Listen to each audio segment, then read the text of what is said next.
So దేవునికి ఘనత, మహిమ, ప్రభావములు కలుగును గాక. ఈ మాసంలో మరి ఇది చివరి ఆదివారం. సో దేవుడు దయదలిచి మనల్ని సజీవ లెక్కలో ఉంచి తన సన్నిధానంలో కూర్చొని ప్రార్థించుకునేలా ఈ యొక్క గాడ్ ఆల్మైటీ సంఘమునకు మిమ్మల్ని తీసుకుని వచ్చినందులకై మరొకసారి మీ పక్షాన మా పక్షాన దేవునికి నిండు వందనాలు చెల్లిస్తూ ఉన్నాను. మరి ఈరోజు మనము పరమ గీతము అనేటువంటి ఒక బుక్ నుంచి మరి 565-66 పేజీలలో మనం గమనించినట్లయితే ఈ 8th చాప్టర్లో 6వ వచనాన్ని మనం చదువుకుందాం. పరమగీతము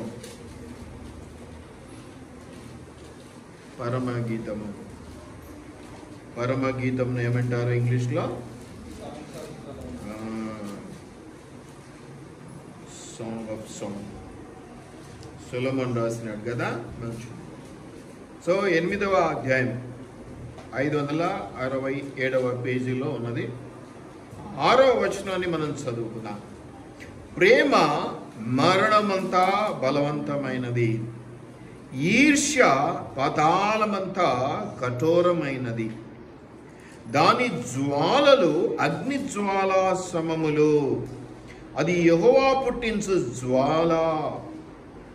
నీ హృదయం మీద నన్ను నామాక్షరముగా ఉంచుము, నీ భుజమునకు నామాక్షరముగా నన్ను ఉంచుము అంటూ ఉన్నాడు. ఈ ఒక్క మాటలో, ఈ యొక్క 6వ వచనములో అద్భుతమైనటువంటి దేవుని ప్రేమను మనం చూడగలుగుతూ ఉన్నాం. మంచి దేవుడు, గొప్ప దేవుడు అని మనం రకరకాలుగా చెప్పుకుంటూ మురిసిపోతూ ఉన్నాం. ప్రత్యక్షంగాను పరోక్షంగాను అద్భుతమైనటువంటి సాక్ష్యాధారాలు మనకు వాక్యంలో అనేక చోట్ల మనకు కనిపిస్తూ ఉంటాయి. మనము గమనించినట్లయితే దేవుడి ప్రేమ చాలా ఉన్నతమైనటువంటిదిగా మనం గమనిస్తూ ఉన్నాం. మామూలుగానే ప్రేమ అనగానే సహజంగానే ఈ రోజుల్లో దాని అర్థం మారిపోయింది. ప్రేమ అనగానే దాన్ని ఒక సెక్స్ లాగా భావిస్తూ, దాన్ని ఒక చెడుగా భావిస్తూ, దాన్ని ఎబ్బెట్టు పదంగా చూస్తున్నటువంటి వారు కూడా కొంతమంది ఉన్నారు. కానీ ప్రేమలో రకరకాలు ఉన్నాయి. వాటిని గురించి మనం కొన్నిసార్లు మాట్లాడుకున్నాం. ఒక 4 రకాలైన ప్రేమలు. అగాపే ప్రేమ అంటే దేవుని ప్రేమ, తల్లిదండ్రులు పిల్లల మధ్య ఏర్పడేటువంటి ప్రేమ, అన్నదమ్ములు అక్కచెల్లెల మధ్య ఉండేటువంటి ప్రేమ, తర్వాత భార్య భర్తల మధ్య ఉండేటువంటి ప్రేమ అనేటువంటి రకాలను గురించి మనం మాట్లాడుకున్నాం. ఇక్కడ మీరు గమనించినట్లయితే ఆ ప్రేమ ఎంత పవర్ఫుల్ అని చెప్తా ఉన్నాడు అంటే, మీరు గమనించినట్లయితే మరణమంత బలవంతమైనది. మరణమే చాలా బలమైనది. మరణం అనేది చాలా బలమైనది. అయితే ఇది ప్రేమ అనేది ఏంటంట, ఆ లెవెల్ దట మరణమంతా బలవంతమైనది, అంత గొప్పది, అంత స్ట్రాంగ్ అనేది ఇక్కడ మనం వాక్యంలో గమనిస్తూ ఉన్నాం. ఈ ప్రేమ అనే విషయానికి వస్తే నేను 3 విధాలు, అంటే ఆ యొక్క ప్రేమను 4 రకాలుగా మీకు చెప్పాను కదా, దైవిక ప్రేమ, ఆ ప్రేమ, ఈ ప్రేమ అని. అలా కాకుండా కొందరి మధ్య అనే దాన్ని నేను మీ మధ్యకు తీసుకురావాలని ఆశపడుతున్నాను. మొట్టమొదటిగా ఇక్కడ మనము వాక్య ప్రకారంగా గమనించినట్లయితే దేవునికి మనకు మధ్య ఉండేటువంటి ప్రేమ, ఇది మనకి ఇక్కడ కొంత స్పష్టత కనిపిస్తూ ఉన్నది. ఇది దైవికమైన ప్రేమను గురించినటువంటి వివరణ. సరే, కామన్గా మనం ప్రేమ అనేటువంటి అంశాన్ని తీసుకుంటే స్త్రీ పురుషుల మధ్య ఉండేటువంటి ప్రేమ అంటే మానవ జాతిలో ఒకరినొకరు, మళ్ళీ స్త్రీ పురుషులు అంటే మళ్ళీ అదే ఆలోచనలకు వెళ్ళకండి, తప్పుడు ఆలోచనలకు వెళ్ళకండి. ఈ యొక్క మానవాళి అంటే నిన్ను నీవు ప్రేమించుకో, నీ పొరుగువాడిని ప్రేమించమని చెప్పినట్టుగా మానవాళిగా అంటే మనం ఒకరినొకరు ప్రేమించుకోవాలి. అదొక ప్రేమ. ఆ ప్రేమను గురించి, ఈ ప్రేమను గురించి, అన్ని ప్రేమల గురించి ఒకటే అర్థంతో మాట్లాడుకుందాం ఈరోజు. ఇక్కడ మీరు గమనించినట్లయితే మానవాళి, స్త్రీ పురుషుడు అనేది కామన్ వర్డ్. కాకపోతే ఏంటంటే ఎవరి మధ్య అయినా నేను నిన్ను ప్రేమించవచ్చు, నేను వాళ్ళని ప్రేమించవచ్చు, నేను వీడిని ప్రేమించవచ్చు. మానవాళిలో ఒకరినొకరు ప్రేమించుకోవడం అనేది ఒక విషయం. అంతేకాకుండా మీరు గమనించినట్లయితే నేను ఈ వాక్యంలో చెప్పింది ఏంటి, దేవుడు మనిషి అంటే విశ్వాసానికి ఇంకేదన్నా. ఇవే కాకుండా క్రీస్తుకు సంఘానికి మధ్య కూడా ఉన్నది. ఎందుకు ఈ మాట అంటున్నానంటే, క్రీస్తు వరుడు, సంఘము వధువు అనేటువంటి మాట మనం జ్ఞాపకం చేసుకుంటాం. సో పెళ్లి కుమారుడు ఆయన, పెళ్లి కుమార్తె మనం సిద్ధపరచబడుతున్నాం అనేది చెప్పుకుంటూ ఉంటాం. మనల్ని సిద్ధపరుస్తున్నాడు, మనల్ని ట్రైనింగ్ చేస్తూ ఉన్నాడు. మంచిగా మత్సైనను, ముడతైనను, మసైనను లేకుండా ఆయన వచ్చేసరికి మనం ఆయన ఎదుట అతి సుందరంగా నిలబడాలి, అందంగా నిలబడాలి అనేది దేవుని ఉద్దేశము. కాబట్టి సంఘము వధువు అనేది సంఘానికి దేవునికి మధ్య కూడా ప్రేమ లేకపోతే పెళ్ళి ఎక్కడి నుంచి వస్తుంది? కాబట్టి మనం గమనించినట్లయితే, నేను ఇంకా చాలా ఉన్నాయి కానీ ఇటువంటి కొన్ని కలిపితే అది ప్రేమ అని ఒక టూకీగా చెప్పడానికి నేను ప్రయత్నం చేస్తూ ఉన్నాను. దైవికమైనటువంటి ప్రేమ ఏదైనా కానీ నిజమైన ప్రేమ. చాలా మంది ఏంటంటే ప్రేమ అనగానే ఈ రోజుల్లో ఉన్నటువంటి ఒక లేఖి అభిప్రాయాన్ని పట్టుకొని ఇదిగో ఫర్ సెక్స్ అనో లేకపోతే ఇంకో దానికనో అవసరానికనో కదా, నాకు అవసరం పడింది, నీవంత అది లేదు, నువ్వు అంటే నాకు ఎంత ఇష్టమో తెలుసా, నాకు గుండెలు తీరుస్తూ నువ్వే కనిపిస్తావురా అని చెప్తాం అన్నమాట. ఎందుకు? మన అవసరత ఉంది, నాకు అవసరం తీరాలి కాబట్టి. That is not the love, that is not the love. కాబట్టి మనం రకరకాలు చెప్పుకోవచ్చు. ట్రూ లవ్ అనొచ్చు. ట్రూ లవ్ తర్వాత ఇప్పుడు లవ్ గురించి మాట్లాడుతున్నా కాబట్టి ఇటు చూస్తే మీకు కోపం వస్తుంది, మీ వైపు కూడా చూడాలి. ట్రూ లవ్, ఇంకా ద బెస్ట్ లవ్, ఇంకా ఏదో చెప్పావు స్పష్టంగా. లాయాలిటీ లవ్, ఇంకా కపటమే, లాయాలిటీకి వ్యతిరేకం. Okay, loyalty. ఓకే, నేను ఇంకా టూగా చెప్పమంటున్నాను. True love and real love, ఇవన్నీ బెస్ట్ లవ్స్. ఫాల్స్ లవ్ గురించి కూడా మనం మాట్లాడలేము, ఎందుకంటే దేవుని ప్రేమ ఇవన్నీ ప్రేమల గురించి మాట్లాడుతున్నాం కాబట్టి ఫాల్స్ ప్రేమలోకి వెళ్ళకండి. లవ్ అనగానే సహజంగా ఏంటంటే, నేను అందుకే ఈరోజు ఒకటి పెట్టాను, నేను హగ్ అనేది చాలా మంచిదని పెట్టాను. హగ్ చేసుకోవడం అనేది నేను నీకు తోడున్నానని చెప్పడంలో ఒక అర్థం. హగ్ చేసుకోవడం అనగానే కింద ఒక ఆడపిల్ల మగపిల్ల బొమ్మ పెట్టి వాళ్ళిద్దరు కౌగిలించుకున్న బొమ్మ పెట్టంగానే మన దృష్టి ఎక్కడికి పోతుంది? హగ్ చేసుకోవటం అంటే ఎంత గలీజ్ది అని. అందుకని పైన ఏం పెట్టాను నేను వాక్యం, నేను దానికి ఇది ఒకరికొకరు నేనున్నానని చెప్పుకునే అర్థం. ఇది భరోసా కల్పించుకోవటం, ఒక భరోసా. ఇది నీకు నేనున్నానని ఒక్కన తెచ్చుకొని ధైర్యం చెప్పటం, అప్పుడు ఇట్లా ట్యాప్ చేయటం, ఇది దాని అర్థం అని చెప్పాను. ఎందుకంటే చూడంగానే ఆ బొమ్మ పదం చూసి కొంతమందికి పెద్దగా అర్థం తెలియదు కదా, వెంటనే ఎక్కడికి వెళ్ళిపోతాయో అక్కడికి వెళ్ళిపోతాయి ఆలోచన. అలా కాదు అని చెప్పటం నా ఉద్దేశం. అందుకని ఈరోజు దేవుని వాక్యం పెట్టుకుని ఇది పెట్టే అందరికీ. కాబట్టి మనం గమనించుకుంటే true love, real love, sad love గురించి మనం ఆలోచన చేద్దాం, అవన్నీ పక్కన పెట్టేద్దాం. కాబట్టి ద బెస్ట్ లవ్ అది ఎక్కడ ఎవరి మధ్యన పుట్టుకు రావచ్చు, ఎవరి మధ్యన దేవుడు ఏర్పాటు చేయొచ్చు, but it must be real. నిజమైన ప్రేమ కలిగి ఉండాలి అని చెప్తా ఉన్నాడు దేవుడు. Love is God, God is love, ఇవన్నీ చెప్తుంటాం కదా. మళ్ళీ మధ్యలో ఏమంటాం? లవ్ ఈజ్ బ్లైండ్ అంటాం. అంటే ఇప్పుడు God is love, love is blind. ఇప్పుడు గాడ్ ఈజ్ అంతే కదా. A equal to B, B equal to C అయితే ఏ ఈజ్వల్ టు సి కావాలి. నిజంగానే దేవుడు గుడ్డివాడు. ఎలా గుడ్డివాడు అంటే, ఇదిగో నిన్ను నన్ను ప్రేమించడంలో విపరీతమైన ప్రేమ కలిగి ఉన్నాడు, గుడ్డి ప్రేమను కలిగి ఉన్నాడు. అందుకే ఆయన తన ప్రాణాన్ని సైతం లెక్క చేయక నీ కొరకు నా కొరకు మనం మారుతామా మారమా, ఆయన నమ్ముతామా నమ్మమా, మన పాపాలు క్షమించబడితే ఎగరగొట్టు పోతామా, ఆయనకు వెన్నుపోటు పొడిసి ఇవన్నీ ఆలోచన చేయకుండా ముందుగానే సింపుల్గా శిలువపైకి ఎక్కి శిలువ బలియాగంలో తన ప్రాణాలు అర్పించేస్తాడు. ఇంకా దీన్ని నేను గుడ్డి ప్రేమనే అంటాను. కాబట్టి కొన్నిసార్లు మనం పోల్చుకుంటే, మన ప్రవర్తన పోల్చుకుంటే నిజంగానే దేవుడు గుడ్డితనంతో మనల్ని ప్రేమించినాడేమో అనిపిస్తుంది. కానీ ఆయన ప్రేమలో నిజాయితీ ఉంది. ఆయన నిజమైన ప్రేమ, అంతే. ఇంకా దాంట్లో అనుమానమే లేదు. ఆయన ఎన్నన్నా అనుకో ఇక నీ అవసరాన్ని బట్టి. కాబట్టి మనం ఈరోజు గమనించుకుంటే ప్రేమ చాలా ఉత్కృష్టమైనది, ఉన్నతమైనది. అది దైవిక ప్రేమైనా ఓకే, భార్యాభర్తల మధ్య ఉండే ప్రేమైనా ఓకే, అన్నదమ్ముల మధ్య ఉండేటువంటి ప్రేమైనా ఓకే, ఈవెన్ ఇద్దరు స్నేహితుల మధ్య కూడా. స్నేహం అంటేనే స్నేహమే, కానీ స్నేహాన్ని మించి కొంత ప్రేమ పుట్టుకొస్తుంది. ఆ ప్రేమనే వాళ్ళ స్నేహ బంధాన్ని నిలబెడుతూ ఉంటుంది. అందుకే వాళ్ళని ఏమంటామంటే బూజం ఫ్రెండ్స్ అంటారు. బూజం ఫ్రెండ్స్ అంటే ఒట్టి స్నేహంలోనే కాదు, దాన్ని మించి ఇంకొంచెం ఏదో ప్రేమ పుట్టుకొచ్చింది వాళ్ళిద్దరి మధ్యలో. కాబట్టి ప్రేమ అనగానే ఒక స్త్రీ పురుషుల మధ్య దాన్ని వెబ్బెట్టుగా ఊహించుకోవాల్సిన అవసరం లేదు. కాబట్టి మనం ఈరోజు గమనించుకుంటే ఈ ప్రేమ అనేది ఎట్లంట, మరణమంతా భయంకరమైనది కదా. తప్పు చెప్పారా? బలవంతమైనది అంటే ఫోర్స్ఫుల్ అనే, అంటే దాన్ని ప్రేమించకపోతే చంపేస్తా, యాసిడ్ పోస్తా, ఇట్లాంటి మాటలనే. ఏంది దాని అదే బలవంతమా? Yes, strength. మీరు అనుకుంటున్నారు మరణం చాలా బలమైనది. అందుకే చాలా మంది అంటూ ఉంటారు కదా, మరణానికి దగ్గర కావాలన్నా కూడా గుండె ధైర్యం కావాలి అంటారు.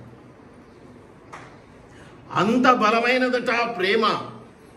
మరణానికి పోల్చడం, దాన్ని తగ్గించడం కాదు. మరణము బలవంతమైనది, బలమైనది కాబట్టి దానికి పోలికగా తీసుకొచ్చి చెప్తున్నాడు లవ్ అనేది అంత బలమైనది. అంటే చావనైనా చస్తాను కానీ నిన్ను ప్రేమించడం వదులుకోను అనే తత్వంలోనికి మనం వచ్చినప్పుడు దేవుడితో నిలబడగలుగుతాం. ప్రభువా, నీ కొరకు నా ప్రాణం పెట్టగలుగుతాను, నా ధనం పెట్టగలుగుతాను, నా ఆయుష్ పెట్టగలుగుతాను, నా సమస్తాన్ని పెట్టగలుగుతాను, నీవే నాకు దిక్కని నేను నిలబడగలుగు. That is true love, real love. ఒక వ్యక్తిగతంగా కూడా, వ్యక్తిని కూడా, ఎవరినైనా కూడా, ఇదిగో నీ కొరకు నేను ఇది చేయగలను అని నిజమైన ప్రేమతో ఉండేటువంటి అంశాన్ని మనం తీసుకుంటే అది చాలా బలమైనది, బలవంతమైనది, బలమైనది, స్ట్రెంగ్త్ కలిగినటువంటిది. ఏదో నీ రూపు చూసో, నీ అందం చూసో, ఈరోజు ఒక రోజుతో నాకేదో పుట్టిన ఆవేశాన్ని బట్టో ప్రేమించే ప్రేమ కాదు. అది నిజమైన ప్రేమ కానే కాదు. ప్రేమ శాశ్వతమని 1 Corinthians 13th chapterలో అన్నీ మనకు దాంట్లో తెలియని అంశం ఏమవుతుంది, ఎన్నిసార్లు చదివింటాం దాన్ని. ప్రేమ అసూయపడదు, మత్సరపడదు, ఇంకేదో చేయదు. ప్రేమ చివరికి మిగిలేదే చివరి ఆ చాప్టర్లో ఒకసారి చూడండి. 1 కొరింథీయుల్లో చూడండి, 13th chapterలో మనకందరికీ తెలిసినటువంటి మాట ఇది. 13th chapterలో ప్రేమ గురించి ఎన్ని మాటలు చెప్పబడతాయంటే అన్ని మాటలు. అసలు ఆ చాప్టర్ అంతా ప్రేమ మీదనే అనేది మనకు తెలుసు. అనేక రకాలుగా మనుషుల భాషలతోనూ దేవదూతల భాషలతోనూ నేను మాట్లాడినను, ప్రేమ లేని వాడనైతే మ్రోగడు ఖర్చును గనగనలాడు తాళమునైందును. ఇక్కడ ప్రేమ అంటే ఆ ప్రేమ, ఆ బలము కలిగినటువంటి ప్రేమ, మరణమంత బలమైన ప్రేమ, ఈ ప్రేమ ఆ ప్రేమ. ప్రేమ అనగానే జస్ట్ మన అవసరార్థమయ్యో, శరీరక అవసరమో, లేకపోతే కడుపు తిప్పులో, లేకపోతే ఇంకేదో అయ్యి వచ్చే ప్రేమ కాదు. ఈవెన్ ఆ భిక్షం ఎత్తుకునేటోడు మనం ఇంటి ముందు నిలబడి అరిచి ఆ 10 నిమిషాల అరుపులు కూడా ప్రేమగానే అరుస్తాడు. ఎందుకు? ఒక గుప్పిడి గింజలు వేస్తామని. ఇస్తావా పక్క ఇంటికి పోతా అంటే మనం వేస్తామా? అమ్మా కదా, దీనంగా దయతో కూడినటువంటి స్వరముతో, మెల్లని స్వరముతో, అమ్మా ఆకలి అవుతుందమ్మా, 10 రోజుల నుంచి అన్నం తినడానికి, నిన్ననే బిర్యానీ తింటాడు. That not the love. ప్రేమ అనే అంశంలో చాలా బలం ఉన్నది. ఆ బలం ఎంతటిదంటే ఈవెన్ మరణము అంత బలమైనది అంటాను కదా. నేనేమంటానంటే నా జ్ఞానం, నా మినిమం జ్ఞానం, పిట్ట మెదడు ఉంది నాకు, దాన్ని బట్టి మరణాన్ని కూడా జయించగలిగినటువంటి ప్రేమ, మరణాన్ని కూడా ఎదిరించగలిగినటువంటి ప్రేమ నిజమైన ప్రేమ. ఈ రోజుల్లో అంతా కూడా ఫేక్ లవ్. ఇప్పుడు అన్న చెప్పాడు చూడు, ఫేక్ లవ్ కదా. ఇప్పుడు ఫేక్ అనే పదం గుర్తుకొచ్చింది. Fake love. నీతో నాకు అవసరం ఉంది, ఎంతైనా నటిస్తా, ఇంటికి తీసుకెళ్ళి బిర్యానీ పెడతా, తర్వాత నువ్వెవరో నేనెవరో అవసరం తినే. అది కాదు దైవిక ప్రేమ. నువ్వు ఇష్టపడ్డా నిన్ను ఇష్టపడుతుంది, నువ్వు ఇష్టపడకపోయినా నిన్ను ఇష్టపడుతుంది, నువ్వు లొంగినా నిన్ను ఇష్టపడుతుంది, నువ్వు లొంగకపోయినా నిన్ను ఇష్టపడుతుంది. దైవిక ప్రేమ. నీతో నాకు సంబంధం లే. నువ్వు ప్రేమిస్తే నాకు వెల్ అండ్ గుడ్, నేను ప్రేమిస్తున్నాను కాబట్టి నువ్వు ప్రేమిస్తే ఇట్స్ వెల్. కానీ దైవిక ప్రేమలో అది జరిగి తీరాలి. మనుషుల ప్రేమలో ఈరోజు నేను ఇష్టపడ్డాను, నన్ను ఇష్టపడడం లేదంటే 2 సార్లు బతిమాలతా, 3 సార్లు బతిమాలతా, ఇంకా ప్రేమ ఎక్కువ ఉంటే 1 సంవత్సరం బతిమాలతా, తర్వాత ఏమో లేబ్బా అనుకుని వదిలేస్తానేమో. దైవిక ప్రేమలో రెసిప్రోకల్ అవసరం. అదే దేవుడు కోరుకుంటున్నది కూడా. నేను మిమ్మల్ని ప్రేమించినట్టుగా మీరు నన్ను కూడా ప్రేమించాలని అడుగుతూ ఉన్నాడు. ఎందుకు అడగడండి? పెట్టేవాడికి కొట్టే హక్కు ఉందా? నిన్ను దీవించేవాడికి, నీ మంచి స్టేటస్ చూసుకునేటువంటి వాడికి, నీ యోగక్షేమాలు కనుక్కునేటువంటి వాడికి, ఆఖరుకు నేను ఏదో తీసుకొచ్చుకున్నాడు, ఏదో ఊహించుకొని నేను అలా ఉంచుకోవాలి, ఇలా ఉంచుకోవాలి, అలా తీసుకురావాలి పైకి. కాబట్టి ఆయనకు అధికారం. కాబట్టి దేవుడు అడుగుతున్నది మనం ఇక్కడ చూస్తా ఉన్నాం, ప్రేమ. ఇలా మీరు చూసుకుంటూ పోతే ప్రేమ లేని వాడదే నేను ఎత్తుడునని చెప్పుకుంటూ వస్తూ, ప్రేమ దీర్ఘకాలము సహించును, దయ చూపించును, ప్రేమ మత్సరపడదు, ప్రేమ డంబంగా ప్రవర్తింపదు, ప్రేమ ఉప్పొంగదు, అమర్యాదగా నడవదు, స్వప్రయోజనమని విచారించుకొనదు, త్వరగా కోపపడదు, అపకారం మనసులో ఉంచకూడదు, దుర్నీతి విషయమై సంతోషపడక సత్యమునందు సంతోషించును. సత్యమునందు సంతోషించును. ఇంకా ఏమంటాడు? అన్నిటికీ తాలుకొను, అన్నిటినీ నమ్మును, అన్నిటినీ నిరీక్షించును, ఓర్చును, ప్రేమ శాశ్వత కాలముండును అంటూ చివర 13వ వచనంలో విశ్వాసము, నిరీక్షణ, ప్రేమ, ఈ 3 చివరి వరకు ఉంటాయి. వీటిలో ప్రేమ లేని వాడవైతే నువ్వు ఎంత గొప్ప విశ్వాసమైనా, ఎంత గొప్ప కాపరివైనా, ఎంత వాడివైనా కూడా నీవు దండగమారోడివే. నీవు దండగనేరావై. కాబట్టి ఈ మాట, చక్కటి మాట మీరు జ్ఞాపకం చేసుకోవాలి. చాలా ఎక్కువ మాటల్లోకి నేను వెళ్ళట్లేదు. ఒక 6వ వచనం మాత్రమే నేను మీకు జ్ఞాపకం చేస్తా ఉన్నాను. ప్రేమ మరణమంత బలవంతమైనది. ఇంత స్ట్రాంగ్ అన్నమాట. బలవంతమైనది, భారమైనది కాదు అది. ఒకవేళ నువ్వు ఇష్టపడి నేను ఇష్టపడక నువ్వు అడుగుతుంటే నేను మౌనంగా ఉండవచ్చు, కానీ నిన్ను విసిగించడం కాదు దాంట్లో ఉద్దేశం, నిన్ను బాధ పెట్టడం కాదు నా ఉద్దేశం. ఏమండి? వెన్న అండి, వెన్న, నెయ్యి. ఎంత మంట కావాలండి అది కరెక్టానికి? అమ్మా సిమ్లోనే పెడతారు. చిన్నమంట కదా, సిమ్ అంటే చిన్నమంట. రాయి కరగాలంటే అవుతుందా వీలు కాదు. అయినా ప్రేమ దాన్ని ఓర్చుకుంటుంది, ఓపిక పడుతుంది. అవతల వాళ్ళు రాళ్ళని తెలిసినా కూడా ఎదురు చూస్తూనే ఉంటుందట కరగొద్దని. అది కరగదనేది లోకరీతికి అందరికీ తెలుసు. అయినా ప్రేమగా, అందుకే లవ్ ఇస్ బ్లైండ్ అంట. లవ్ ఇస్ బ్లైండ్ అనేది ఎందుకంటారంటే ఇంకా కరగొద్ది, ఈరోజు కాకపోతే రేపు రేపు రేపు సమయం. ఇది ఎంతవరకు వెళ్తుందో తెలుసా? నువ్వన్న చావాలా, నేనన్న చావాలా. అందుకని పెళ్లి ప్రమాణాలలో మీరు గమనించినట్లయితే ఇప్పుడు ఈ మధ్య కొంతమంది పలకట్లేదు, కానీ మొన్న పెళ్లికి వెళ్తే వాళ్ళు కూడా అదే చెప్పారు. ఏమని? చావు మనలను ఏదో ప్రామిసులు చేస్తారు కదా, ఏడందమ్మ మసటి రోజే కొట్టుకుంటుంటే చావు మనలను ఎడబాపు వరకు అని ఒకరికొకరు ప్రామిసులు చేసుకోవటం, దేవునికి ప్రామిస్ చేయటం, ఇవన్నీ జరుగుతాయి ఆ పెళ్ళిళ్ళు. చావు మనలను ఎడబాపు వరకు. నేనంటాను ఇది లోకపరమైన ప్రేమ. ఇక నేను నిన్ను ప్రేమిస్తున్నా, నువ్వు ఒప్పుకోలేదు, చావు వరకు ఎదురు చూస్తే తర్వాత ఇక నువ్వెవరో నేనెవరు, ఇక ప్రేమించుకోవాలి. అప్పుడు చెప్తాడు ఏదో డైలాగ్, మొన్న మీద ఎవరో చెప్పారు, గుర్తుకొస్తున్నారు. ఒకరిద్దరు ప్రేమించుకోవాలని ప్రయత్నం చేస్తుంటే ఎక్కడ జరగలేదండి. చివరికి రేపు చద్దామన్నప్పుడు ఆ పిల్ల వచ్చిందంట ప్రేమిస్తున్నానని చెప్పడానికి. రేపు నా పెళ్ళి, ఇక చివర మళ్ళీ నిన్ను కలుస్తానో లేదో, చివరికి ఒకసారి ఐ లవ్ యూ చెప్పిపోదామని వచ్చినాను అని అన్నదట. ఇప్పుడు వాడు ఏం చేయాలి చెప్పండి? అదేమో రేపు చచ్చేటోడు. సరే వచ్చి ఐ లవ్ యూ చెప్తే కాస్త ఉడుకు వస్తుంది, ఉత్సాహం వస్తుంది, బ్రతికి ఆశ వస్తుందని వాడు అనుకుంటున్నాడు. ఆ పిల్ల ఏ పొజిషన్లో వచ్చింది? ఇట్టుంటుందన్నా ప్రేమ అని ఒక ఆయన చెప్పాడు నాకు. రేపు నాకు పెళ్ళి అవుతుంది, ఎందుకైనా మంచిది చివరిలో ఒక మాట చెప్పిపోదా, రేపు నా మొగుడు పంపిస్తాడో పంపిడో, ఐ లవ్ యూ చెప్పిపోదా వచ్చిన అన్నదట. కాబట్టి లోకపరమైన ప్రేమల గురించి ఆలోచన పెట్టుకోకండి. తప్ప గొప్ప పక్కన పెట్టింది. శరీరం బలహీనం కాబట్టి, మనుషులం కాబట్టి మనకు అది పుడుతూనే ఉంటుంది.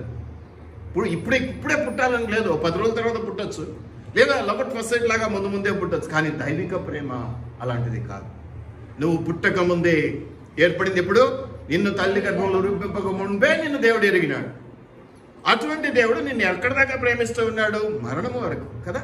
కాదు, మరణమైనప్పటికీ కూడా తర్వాత కూడా నిన్ను పరలోక రాజ్యాన్ని తన స్వస్థంలో తన ఎదుట నిలబెట్టుకోవాలన్నది ఆయన ఉద్దేశం. అంటే ఇప్పుడు ప్రేమ ఎవర్ లాస్టింగ్ అంటే ఎప్పటికీ నశించని ప్రేమనా, నశించే ప్రేమనా?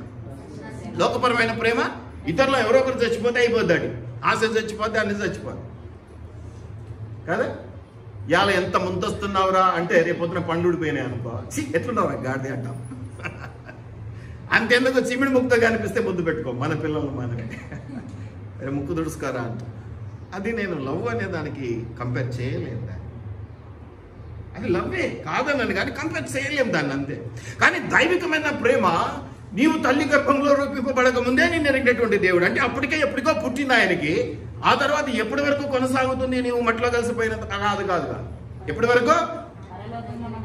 అది అంతము లేనటువంటి పరిస్థితి. ఎందుకంటే పరలోకంలో నిన్ను తన ఎదుట నిలబెట్టుకోవాలంటే ఇంకా అంతం లేనిది, ఇన్ఫినిట్ అంటారు కదా. అనంతమైనటువంటి ప్రేమ, దేవుని ప్రేమ ఎటువంటిది? అంతం లేనటువంటి ప్రేమ. కాబట్టి అట్టి ప్రేమ ఎలా ఉందంట? మరణ బలం, ఎంతో బలమైనదిగా ఉంది. దేవుడు నీ నుంచి నా నుంచి కూడా అదే ఆశిస్తూ ఉంటాడని నేను భావిస్తున్నాను. దాని తర్వాత మాట మీరు గమనించినట్లయితే చాలా చక్కటి, ఈర్ష్య పాతాళమంతా కఠోరమైనది. ఈర్ష్య, అసూయ, ఈ 1-2 పదాలు మీకు చాలా వరకు కామన్గా తెలుస్తాయి. అయితే ఈర్ష్య కానివ్వండి, అసూయ కానివ్వండి, ప్రేమలో భాగాలు కాదా? కాదా? కాదా? ఖచ్చితంగా.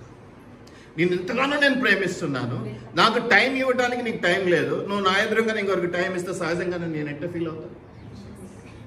అది కోపమా నీ మీద ప్రేమనా?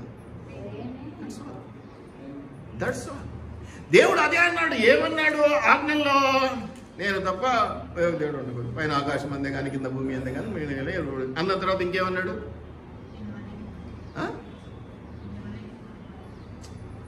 మీరు కరెక్ట్గా చదవరమ్మా బైబిల్. నేను మొదటి ఆజ్ఞలోనే ఉన్నాను, ఇంకా నేను తప్ప అనేదో మొదలు పెట్టాడు అన్నీ చెప్పి ఇంకేమన్నాడు? అన్నీ అన్నాడు. ఇంకా ఏమన్నాడు తర్వాత? మొదటి ఆజ్ఞలోనే. మీరు తీసుకుంటే తీసుకోండి, నేను రెఫరెన్స్ చెప్పను కానీ చెప్పండి. Yes right. తర్వాత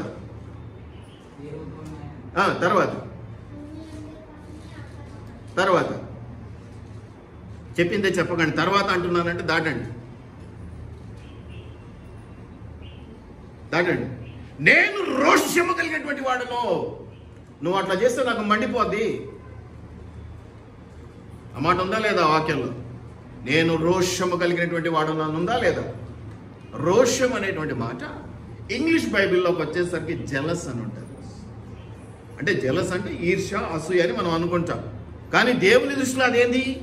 రోషము. నువ్వు నా దానివి, నేను నీ వాడని నేను అనుకుంటూ ఉంటే నాకు ఇవ్వకుండా సమయం వాడికి ఇస్తావు. ఈర్ష్య, ద్వేషాలు అనేవి తప్పే, నేను కాదన్నాను. కానీ ప్రేమలో నుంచి పుట్టుకొచ్చేటివి తప్పులు కాదు. నేను నిన్ను ఇంత బతిమాలు కొన్నాను, నన్ను లవ్ చేయము. ఇప్పుడు ఇవన్నీ కూడా తప్పుడు వ్యవహారాలే కాదన్నాను. ఇది చంపుకోవడాలు అవి. కానీ ఎందుకు మొదలవుతుంది? ఈర్ష్య, ద్వేషం. నేను ప్రేమిస్తున్నానని సంవత్సరాల నుంచి ఎంటబడితే నువ్వు పలకపోతివి. ఇవాళ నువ్వు ఎవరినో ప్రేమిస్తేవి, ఈడు ఉండడు అనమాట, ఎంటబడతాడు. ఏమని? యాసిడ్ పోవచ్చా, అది పోవచ్చా, ఇది పోవచ్చా. కొంచెం ఆలోచన చేస్తే తప్పే, నేను కాదన్నాను. కానీ ఎక్కడి నుంచి పుట్టుకొచ్చింది అది? ఈర్ష్య, ద్వేషం. కానీ అవి లోకపరమైనవి కాబట్టి ఆ ఈర్ష్య, ద్వేషముల వల్ల ఏమైతుంది? సరే, నీ బతుకు నువ్వు బతుకు, నేను ప్రేమించిన, నువ్వు ఎక్కడున్నా క్షేమంగా ఉంటే చాలే, అది నిజమైన ప్రేమ. కానీ ఇక్కడ విడిది తప్పుడు ప్రేమ, అది మనకు తగదు, అది మంచిది కాదు. కానీ ఇక్కడ దేవుని వాక్యంలో ఏం చెప్పబడుతుందంటే ఈ ఈర్ష్య, ఈ అసూయ అనేటువంటివి ఆ టెంపరీగా ఆ ప్రేమలో భాగాలుగా మాత్రంగా చూస్తే రోషము కలిగినటువంటివి.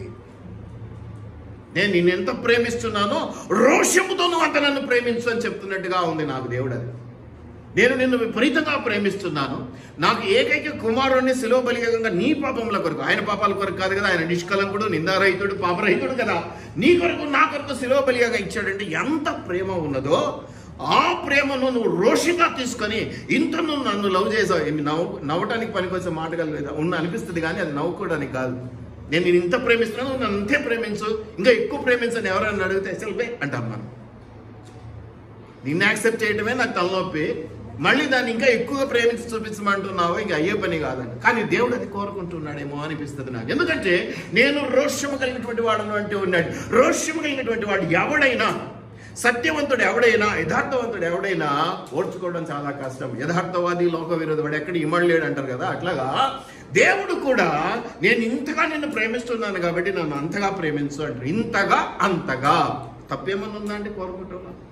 నువ్వు రెస్పాన్స్ ఇవ్వకపోతే, నువ్వు రెస్పాండ్ అవ్వకపోతే నష్టం నీకు, నాకు, దేవునికి కాదు. నేను ఎవరైతే ప్రేమిస్తున్నానో వాడికి నేనేదో చేయాలనుకుంటున్నాను, వాడు రెస్పాండ్ అవ్వట్లేదు, నష్టం ఎవరికండి? ఆకొచ్చి ముళ్ళు మీద పడ్డా, ముళ్ళు ఆకు మీద పడ్డా నష్టం ఎవరికండి? నష్టం ఎవరికి? చాలా జాగ్రత్తగా ఉండాలి. దేవునితో చల్లగట్టం మంచిదిగా. దయచేసి జ్ఞాపకం పెట్టుకోనండి. ఈ ఈర్ష్య, లోకపరమైనటువంటి ఈర్ష్యకు సింబాలిక్గా ఏదో మనం తీసుకోవడం అనేది జరగడానికి వీలు లేదని. ఎందుకంటే పైన చదివిన వాక్యాన్ని బట్టి, ఆ ప్రేమను బట్టి నేను చెప్తున్నది ఏంటంటే, ప్రేమలో కొంత ఈర్ష్య ఉంటుంది, ప్రేమలో కొంత అసూయ ఉంటుంది. అసూయ ఉంటుంది కదా. భర్త ఈ ఆదివారం బిర్యానీ చేయి అన్నాడు, అయిపో నాకు బాగాలేదు, లేక ఇదే అది బాగానే ఉంది. అంత లోపల వాళ్ళ తమ్ముడు, వాళ్ళ అమ్మ వచ్చినారు. పోపో కేజీ చికెన్ దెబ్బ మా వాళ్ళు వచ్చినారు, బిర్యానీ వండుతా అంటే భర్తకి ఎట్టుంటుందమ్మా? ఎట్టుంటుంది? మంచి మాట అన్నారు సార్, గట్టిగా చెప్పండి సార్. ఒళ్ళు మండుద్ది. ఈ ఒళ్ళు మంట అసూయతో, ద్వేషముతో అని అంటే అది కోపముతోనా, పగతోనా, లేకపోతే నిన్ను చంపేంత కోపమా, నిన్ను కొట్టే కాదు, ప్రేమ. ఇంపార్టెన్స్. నేను ఇంత ఇంపార్టెన్స్ ఇస్తున్నాను, నా లైఫ్లో సగం నీవని నేను అందరికీ చెప్పుకున్నా, సగ భాగస్వామి అంటాం కదా. మరి నాకు ఆ లెవెల్లో కాకపోయినా కొంత ఇవ్వకపోతే ఆఖరికి మీ అమ్మ, మీ అన్న దగ్గర కూడా నన్ను తీసి పక్కన పడేస్తే నేనేం కావాలి అని అనిపిస్తుందా లేదా?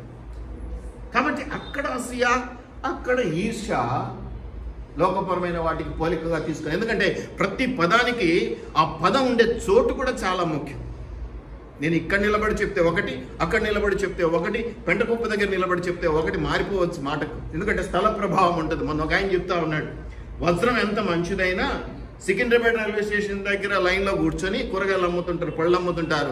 ఒక చిత్తు పేపర్లో పెట్టుకొని ఇది డైమండ్ కొనండి అంటే 5 రూపాయలు కూడా ఎవడు కొన్నాడు. అదే తనిష్కాలోనో, కళ్యాణి జ్యువెలర్స్లోనో పెట్టి, షో పెట్టి, లైట్లేసి అన్ని పెట్టి ఇది 3 కోట్లు 4 కోట్లు అంటే కొంటారు.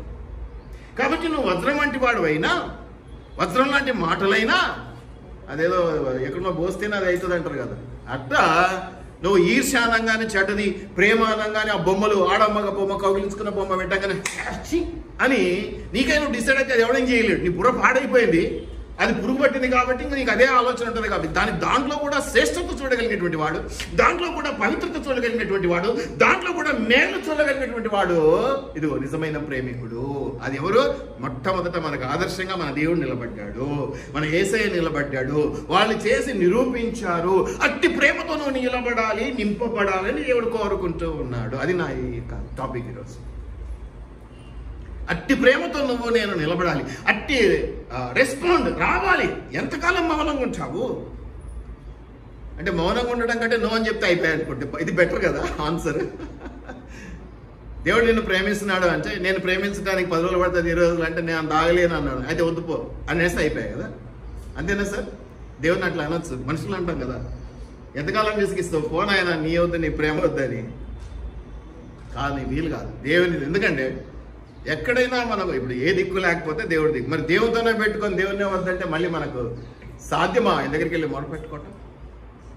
దయచేసి జ్ఞాపకం పెట్టుకోనండి, ఈర్ష్య పాతాళం అంత కఠోరమైనది.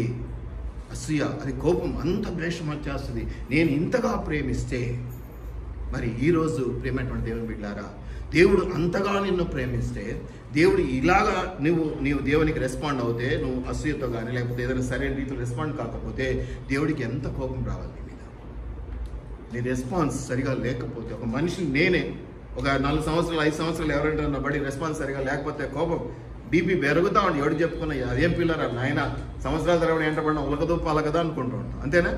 అటువంటిది దేవుడు నీ నుంచి సరైన స్పందన లేదు, నీ నుంచి సరైన ప్రోత్సాహం లేదు, నీ నుంచి సరైనటువంటి నడక లేదు అంటే ఎంతగా డీలా పడిపోతాడు, ఎంత నిరాశ చెందాలి. అయినా ఓర్చుకుంటున్నాడంటే ఆయన ప్రేమ ఎంత గొప్పదో చూడండి. ఆయన ఎంత ప్రేమామయుడు అనేటువంటి మాటకి ఎంత గొప్ప అర్థం ఉంది ఆయనలో. మనకు కూడా కొద్దిగా ఇష్టమైన వాళ్ళతో ఉంటుంది, కనీసం వాళ్ళు మాట్లాడకపోయినా మనమే పెడుతుంటాం. ఏంటి, బాగున్నావా, తిన్నావా, లేదా, లేచినావా, ఆరోగ్యం బాగుందా, ఆరోగ్యం బాగుందా. కారణం ఏంటి? వాళ్ళు మూర్ఖులు, మనం మూర్ఖులం కాదు. కనీసం మనమన్నా కొంచెం కరుణించి ఆ ప్రేమించే గుణం ఉన్నటువంటి మనుషులు మనమన్నా దేవునికి తెలియాలి. మనుషులకు తెలియకపోయినా పర్వాలేదు. దయచేసి జ్ఞాపకం పెట్టుకోండి ప్రేమైనటువంటి దేవుని బిడ్డలారా, ప్రేమ మరణమంత బలవంతమైనది, ఈర్ష్య పాతాళమంత కఠోరమైనది, దాని జ్వాలలు అగ్ని జ్వాలా సమములో. దేని జ్వాలలు? నేను ఇది రెండింటికి అప్లై చేస్తున్నా. సహజంగా ఒక మాట చెప్పి తర్వాత ఒక మాట చెప్పి తర్వాత ఒక మాట చెప్తే ఈ మాటకే లింక్ అవుతుంది, రెండో మాటకే లింక్ కావాలి. అంటే ఈర్ష్య పాతాళమంత కఠోరమైనది, దాని జ్వాలలు అనే అర్థం వస్తుంది. నేనేమంటానంటే మళ్ళీ పైకి కూడా తీసుకొచ్చి దీన్ని కలుపుతున్నా. ఏది? ప్రేమ అనే దానికి కూడా. ప్రేమ అనే మంట మండాలి. ప్రేమ అంటే సాత్వికమైనది ప్రేమ కాదండి, పౌరుషంతో కూడినటువంటిది, రోషంతో కూడి. నేను ప్రేమిస్తున్నాను, నా ఎదురుగానే ఆఖరికి నీ తల్లిదండ్రులు నిన్నేమన్నా నేను భరించాలి. కారణం తెలియకుండా నా ప్రేమ ఉన్నది నీ మీద, నేను ఓర్చుకోలేదు. అది ఇంకా ఎవడో వచ్చేవని అన్నాడు అనుకో, ఉండబుద్ధి అవుద్దండి కదా. సినిమాలలో హీరోలంతా ఇట్లాగే హీరోయిజం చూపిస్తూ ఉంటారు కదా. హీరోయిన్ ఎవరన్నా ఏమన్నంటే పోయి తెలియకుండా నేను కొట్టొస్తా ఉంటాను. ఈరోజు అప్పుడు ఎవరో చెప్తారు హీరోయిన్కి, అప్పుడు లవ్లో పెడతారు.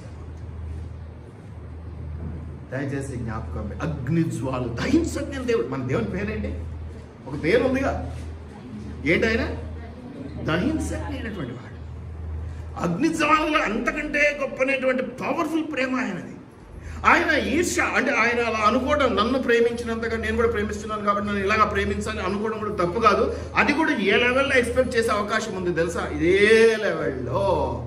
అదైనా అదే లెవెలే, ఇదైనా ఇదే లెవెలే. ప్రేమించటం అయినా అదే లెవెలే, కోపం వచ్చినప్పుడు బాధటం కూడా అదే లెవెలే. ఎందుకంటే ఆయనకే ఉంది అధికారం. మన మీద ఎవరికి ఉంది?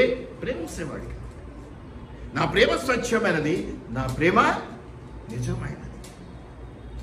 నువ్వు కావాలి, ప్రేమ అంటే కావాలి, ఇందులో అనుమానమేమీ లేదు. కావాలి కాబట్టి నిన్ను బాధ పెట్టలేదు. బతిమాలుకుంటూనే ఉంటాం. సంవత్సరం అయిపోయింది, అది నీ కర్మ. 2 సంవత్సరాలు అయింది, 3 సంవత్సరాలు అయింది అంటే నువ్వు ఆశీర్వాదాలు పోగొట్టుకుంటున్నావు అంతే. కానీ ఎప్పటికైనా సరే దేవుడు కరుణించేవాడు, కరుణామయుడు. ఆయన పేరేంటి?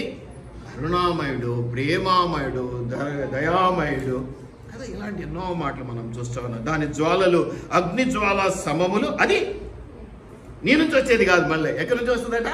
యెహోవా పుట్టించు జ్వాల. అందుకే నేను అన్నది ఆయన దహించగనేటువంటి దేవుడు, దహించగనేటువంటి దేవుడు. ఆయనే మంట, ఆయనే అగ్ని. కాబట్టి అగ్నిలో పడవేయబడ్డటువంటి షడ్రకు మెషకు అబేద్నెగోలను ఇసుమంతా కూడా అంటలేకపోయింది అగ్ని. కారణం ఏంటి? ఉష్ణేన శీతలం ఉందా? ఈ సామెత ఉందా? వేడికి వేడే మందనమాట, చల్లబరుస్తుంది. ఉష్ణేన శీతలం అని లోకరీతిగా ఏదో సామెత ఏదో ఉంది కదా, అంటారా? వేడికి వేడే మందట, వేడికి వేడే మందట. షడ్రకు మెషకు అబేద్నెగోలకు మంట అంటలేదంటే నేనేమనుకుంటానంటే ఆల్రెడీ అది మంట, లోకపరమైన మంట. కానీ ఇక్కడ ఇంకెవరున్నారు వాళ్ళకు తోడు? నలుగురు కనపడ్డారు. నాలుగో వ్యక్తి ఎవరు? దహించగ్ని. ఒక అగ్ని ఆడు ఉన్నప్పుడు దాన్ని మించిన దహించగ్ని ఉంటే అది ఎక్కువ పవర్ఫుల్లా, ఇది ఎక్కువ పవర్ఫుల్లా? మరి ఆయనే మనకు తోడు ఉన్నప్పుడు, నాకు కలెక్టర్ తెలుసమ్మా, కలెక్టర్ నా మాట వినలేదు. నాకు సీఎం రేవంత్ రెడ్డి గారు క్లోజ్ ఫ్రెండ్. ఇప్పుడు నా పరిస్థితి ఎట్లుంటుంది? కలెక్టర్ పడదు కాబట్టి నాకు పని జరగకుండా ఉంటుందా? నాకు పడనోనికైనా చెప్పి చేయించే అధికారం కలిగిన అతను నా స్నేహితుడు కాబట్టి నాకు గొప్పన. శక్తిమంతుడైనటువంటి దేవుడు నీకు స్నేహితుడైతే, అందుకే నేను అంటాను, ఎన్ని ఉన్నా లేకున్నా దేవుని వదిలిపెట్టకూడదు. నేను అన్నాను కదా, మాట విననోళ్ళని ప్రజలని పోయిన ఆదివారం వాక్యం తీసుకున్నాం కదా. మన మాట వినేటువంటి దేవుడు ఆయన, విననొల్లని దేవుడు కాదు. అసలు ముచ్చట్లు పెట్టుకోవాలని, నువ్వు ఏదో నంగి మాటలు మాట్లాడితే చూడాలని ఆశపడుతూ ఉంటాడు. అందుకే అన్నీ తెలిసినా కూడా మళ్ళీ ప్రార్థన ద్వారా నువ్వు మొరపెట్టుకోవడం విని ఆనందిస్తాడు. నువ్వు దుఃఖపడ్డం చూసి ఆనందించడు దేవుడు. ప్రార్థించాలి, మాట్లాడాలి నాతో. అందుకే చదవండి అమ్మా, లేకపోతే ప్రార్థించుకోండి, నేర్చుకోండి అని చెప్తాను. కాబట్టి మీరు ఈ మాటలు గమనించినట్లయితే అది యెహోవా పుట్టించు జ్వాల. ఇంకేంటమ్మా? నీ హృదయము మీద నన్ను నామాక్షరముగా ఉంచును కదా. హృదయము మీద ప్రేమికులు మాట్లాడుకునే మాట ఏంటమ్మా? ప్రేమికులు మాట్లాడుకునేది మీరు చిన్నప్పుడల్లా ప్రేమలలో ఉండింటారు, మీకు తెలియదా? ఇట్లంటే నన్ను కొడతారేమో. ఇక్కడ జీలిస్తే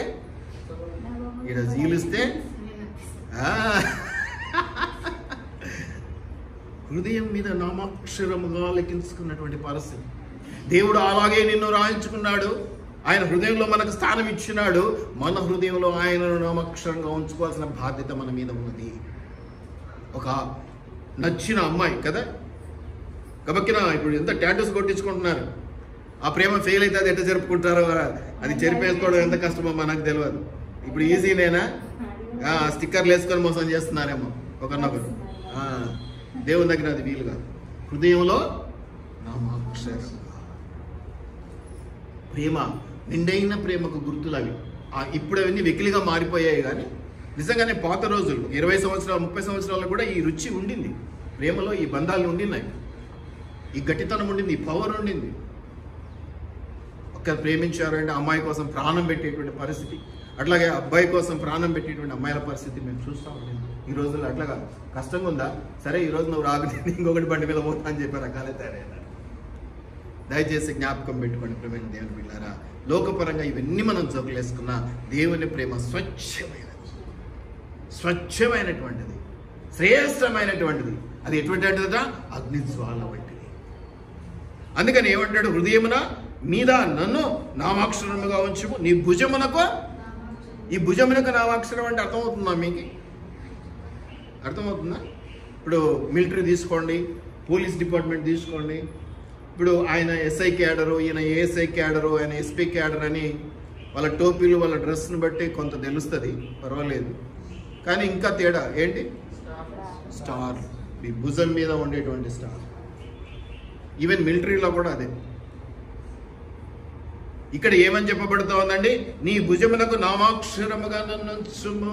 దేవుడు చెప్పినటువంటి మాటలు, మనం దేవునితో చెప్పవలసిన మాటలు ఇవన్నీ కూడా దేవుడే చెప్తున్నాడు. ఇవన్నీ మనకు అని కాదు, మనం కూడా దేవునితో ఇంత ధైర్యంగా, ఇదిగో నా హృదయం నిండుగా నువ్వు ఉన్నావు, ఇదిగో ఇక్కడ నిన్ను పెట్టుకుని నా భుజాల మీద పెట్టి, ఎంత సంతోషపడతాడండి దేవుడు ఒకవేళ అలా నువ్వు చెప్పగలిగితే. అది నిజమైన ప్రేమ,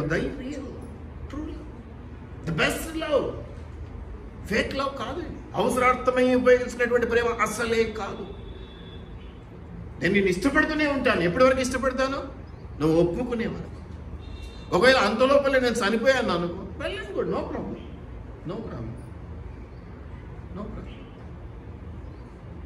కానీ దేవుని యొక్క శాశ్వతమైన ఎవర్ లాస్టింగ్ లవ్ అంటారు దాన్ని, శాశ్వతమైన ప్రేమ, శాశ్వతమైన కృప దయా కలిగినటువంటి వాడిది.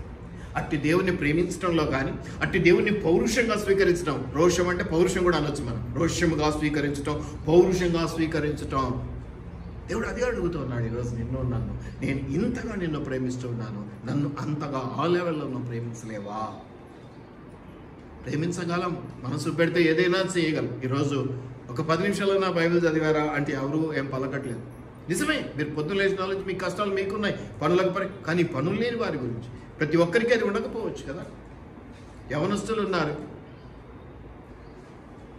ఒక్క 10 నిమిషాలు దేవుని కొరకు సమయాన్ని సర్దుబాటు చేసుకునే మనసు ఉంటే నిజంగా నువ్వు దేవుని కొరకు ప్రేమ చూపిస్తున్నట్టు అదొక గుర్తు, అదొక గుర్తు. అది ఈరోజు నేను బిజీగా ఉండి బైబిల్ చదవలేదండి, ఈరోజు నేను కొంచెం బిజీగా ఉండి ప్రార్థన చేసుకోలేదండి, సర్వ నగర్ చెరువులు పోయబడండి.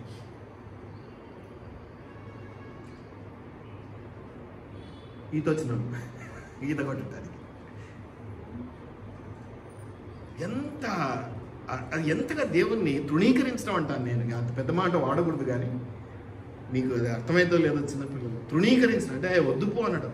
కానీ ఒక ప్రేమను నువ్వు కాలు రాస్తే ఈ రోజుల్లో, తర్వాత నువ్వు దానికోసం ఎగబడలేదు. నీ కర్మ అంటారు హిందువులు, కానీ నేనేమంటానంటే అది రాత తప్పించుకోలేము. ఈరోజు నువ్వు ఏదైతే చేస్తున్నావో, విత్తనం విత్తుతున్నావో, అదే నీ లైఫ్లో చివరిలో జరిగి తీరుతుంది. నువ్వు దాన్ని తప్పించుకోలేవు.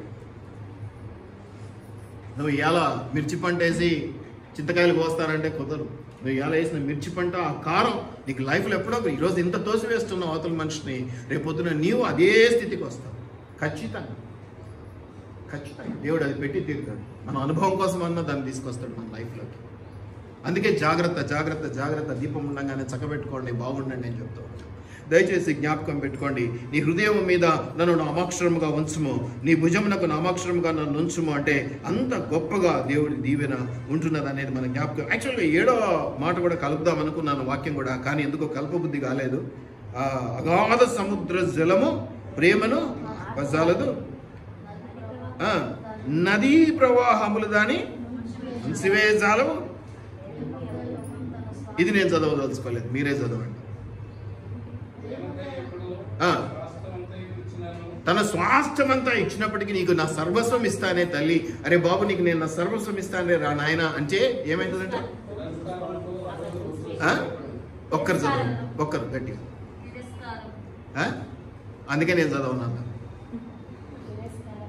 అందుకే నేను చదవన్నాను. మిమ్మల్ని బతిమాలుకునే కొద్ది తోసివేస్తూ ఉంటారు. కాపర్నైనా తోసివేస్తారు. ఇక దేవుణ్ణి తోసేసేటలా కాపర్లను లేకపోతే తోటి విశ్వాసం తోసేయటం పెద్ద లెక్కైన విషయమే కాదు. నేను ప్రేమిస్తున్నాను, నేను ఉండాలనుకుంటున్నాను నీకు తోడు అంటే త్రోసివేసి, ఎంత బాధ అండి. ఆ పై పదాలు 2 చదివితే ఏమని ఉన్నాయండి? మొట్టమొదట నదీ ప్రవాహము అగాధ జలముల ప్రేమ అంటే చూడండి, ముఖ్యంగా చూడండి, ఇంకేమన్నాడు? అగాధ సముద్ర జలము ప్రేమను అర్పజాలదు, నదీ ప్రవాహములు దాని ముంచు. ఇంత పవర్ఫుల్. పైన ఏమన్నాడు? ప్రేమ మరణమంత బలవంతమైనది అని చెప్పాడు. నదీ ప్రవాహములు దాని ముంచివేజాలవు, అగాధ సముద్ర జలములు ప్రేమను ఆర్పజాల. అది మంట అన్నాడు కదా, ఆ మంటను ఆర్పజాలదట. ఏది? సముద్రం అంతా వచ్చినా కూడా ప్రేమను ఆర్పలేదు. మీరు అనుకుంటున్నారు 4 రోజులు మాట్లాడకపోతే మర్చిపోతారు, లేదు, మర్చిపోదు. నిజమైన ప్రేమ ఎప్పుడు మర్చిపోదు, గుర్తే పెట్టుకుంటుంది. చాలామంది ఈ రోజుల్లో మనం చేసే పని ఏంటంటే, కదా ఇష్టం లేకపోతే వెంటనే బ్లాక్ చేసేస్తాం. బ్లాక్ చేస్తే పీడ పోయింది, అడిగా ఎక్కడికి పోతుంది, ఎక్కడికి పోదు. ప్రేమ అనేది శరీరాలతోనే ముడిపడ్డ విషయం అయితే పోతుంది. నాకు శరీరాలతోనే పని లేదు అనుకుని ఒకవేళ మనసుతోనే ముడిపెట్టాలనుకున్న వాళ్ళకైతే పోద్దండి, ఎట్టి పరిస్థితుల్లో పోదు. ముఖ్యంగా కాపర్లుగా మేము ముఖ్యంగా మనసులు చూస్తాం. మనసులతో ముడిపడాలనుకున్న ప్రేమను చచ్చిపోయే సమస్య లేదు. నువ్వు 100 సంవత్సరాలు బ్లాక్ చేయి, 100 సంవత్సరాలు కనపడకుండా ఉండు, మళ్ళీ ఆ 101వ సంవత్సరంలో కనిపించగానే మళ్ళీ అదే లవ్ ఉంటుంది, అదే ప్రేమ ఉంటుంది. ఎక్కడున్నావు, ఏం చేసావు, ఇంతకాలం బాగున్నావా, తిన్నావా, ఇలాగే ఉంటుంది. ప్రేమను సముద్రం అంతా మీద వచ్చి చెప్పిన దాన్ని ఆర్పజాలదు. నిజమైన ప్రేమ గురించి మాట్లాడతాను కాబట్టి దయచేసి జ్ఞాపకం పెట్టుకోండి. చివరి 2 విషయాలు ఎందుకు నేను చదవనన్నానంటే, బాధ, దుఃఖం. ఇంతగా నేను ప్రేమిస్తా ఉంటే నువ్వేం చేస్తున్నావు? వెన్నుపోటు పడుతున్నావు. నువ్వేం చేస్తున్నావు? నెగ్లెక్ట్ చేస్తున్నావు. నువ్వేం చేస్తున్నావు? తప్పించుకొని తిరుగుతున్నావు. ఇది మనుషుల స్వభావం. మనుషులకు ఇట్లాగే జరుగుతుంది. ఇది బాధ. నేనే ఇంత బాధపడతాను అంటే మనుషులంగా మనము ఇక దేవుడు నువ్వు తప్పించుకొని తనను ప్రార్థించకుండా తన వాక్యం చదవటం అంటే ఆయనతో మాట్లాడు. అది చేయకుండా నువ్వు పక్కకు తప్పించుకుంటే ఎట్లా మరి ఆయనతో ప్రేమ? దేవునితో ప్రేమ ఎలా సాధ్యం? ఎలా సాధ్యమండి? నేను నిన్ను ప్రేమిస్తున్నాను, కనీసం రోజు కలుసుకోకపోయినా కనీసం ఎట్లున్నావు, ఈరోజు రాలేదా, కలిగి వేసినావా, ఏమైంది అని అడుగుతావా? కొంతమంది నన్ను అడుగుతావా? కొంతమందికి అన్న ఫోన్ చేస్తామా? రెస్పాన్స్ సరిగా లేకపోతే అది వేరే విషయం. అదైనా కూడా దేవుడు అలాగా కాదు. దయచేసి అటువంటి విషయాలను జ్ఞాపకం చేసుకుంటాం. ప్రేమ మరణమంత బలవంతమైనది. అంతేకాదు ఈర్ష్య అంటే నేనేం చెప్పాను? రోషం, పట్టుదల కలిగి ప్రార్థిస్తామా అంటాం కదా. అట్లాగే పట్టుదల కలిగి ప్రేమిద్దాం. దేవుడు రోషముతో ప్రేమిద్దాం.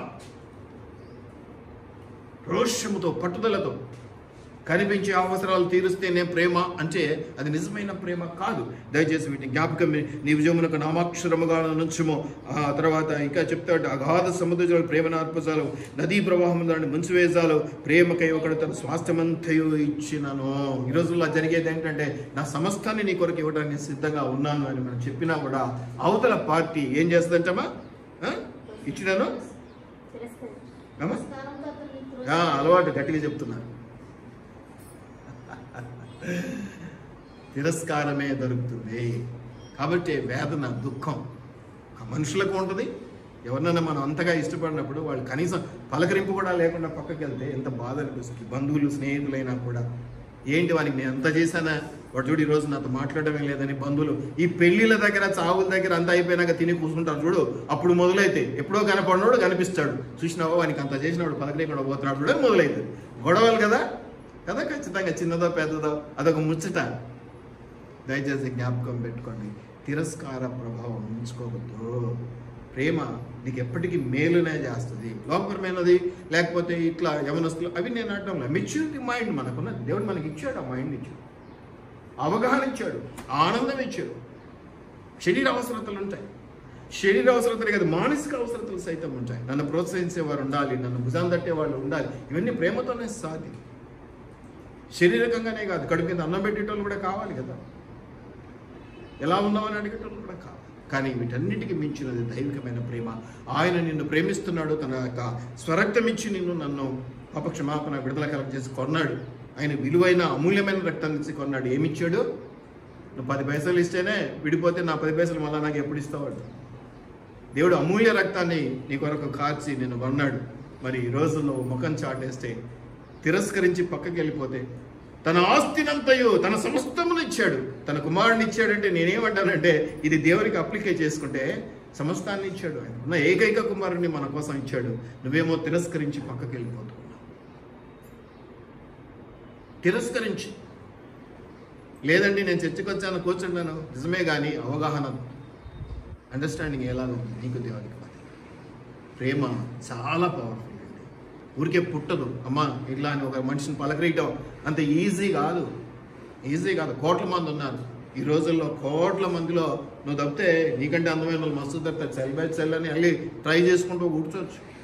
కానీ దేవుడు ఎవరికి ఏది రాసి పెట్టాడు, ఎవరి ద్వారా ఏది జరగాలని కూర్చాడు, అది మనం లోకరీతిగా ఒకటి అంటారు కదా, ఎన్నో చోట్ల ప్రపంచమంతా ఎన్నో రకాలైనటువంటి పూలు పండుతున్నాయి. అవునా? ఎక్కడి దాకా ఎందుకు, హైదరాబాద్లోని ఎన్ని చోట్ల పూలు పండుతున్నాయి. ఒక దండకి ఒక 100, 150 పూలు గుచ్చారంటే అది దేవుని చిత్తంలో లేకపోతే ఎక్కడ ఏ భూమిలో ఉండిందో, ఏ చెట్టుకు పూసిందో దాన్ని తీసుకొచ్చి దీనికి కలిపాడు. అన్నీ ఒకే చెట్టు ఉంటాయా? ఉండకపోవచ్చు. ఒకే రకమైన ఉంటాయా? ఉండకపోవచ్చు. కానీ ఒక దండలోకి కూర్చాడు. మనల్ని కూడా అలాగే చేస్తాడు. నీ కేటగిరీ వేరు, నీ క్యారెక్టర్ వేరు, నీ గుణం వేరు, నీ పరిస్థితి వేరు, నీ లెవెల్ ఆఫ్ అండర్స్టాండింగ్ వేరు, నాది వేరు. కానీ మన ఇద్దరిని ఒక దండలో ఉండమన్నాడు. ఆ దండ సంఘం. ఈ సంఘంలో ఒకటిగా ఉండి మనము దేవుని కొరకు నిలబడాలి, ఆశతో ఎదురు చూడాలి. ఆయన ప్రేమించినంతగా రోషంతో మనం ప్రేమించాలి అనేది ఆయన చెప్తా ఉన్నాడు. చివరిగా 2 మాటలు చెప్పి నేను ముగించేస్తాను. ప్రేమ దేవుని బిడ్డలారా, ప్రేమ అంటే మనసులో ఉన్నట్టు కదా, చల్లనిది. చందమామను చూస్తూ రాత్రిపూట చందమామను చూస్తూ ప్రేమ ఎంత మధురం అని పాడుకోవటం కదా. కాదు. ఈరోజు నేను చెప్తున్నాను, ప్రేమ అంటే మంట. ఆ మంట ఎదుటి వాళ్ళలో ఉన్నంతగా నీలో కూడా మండుతేనే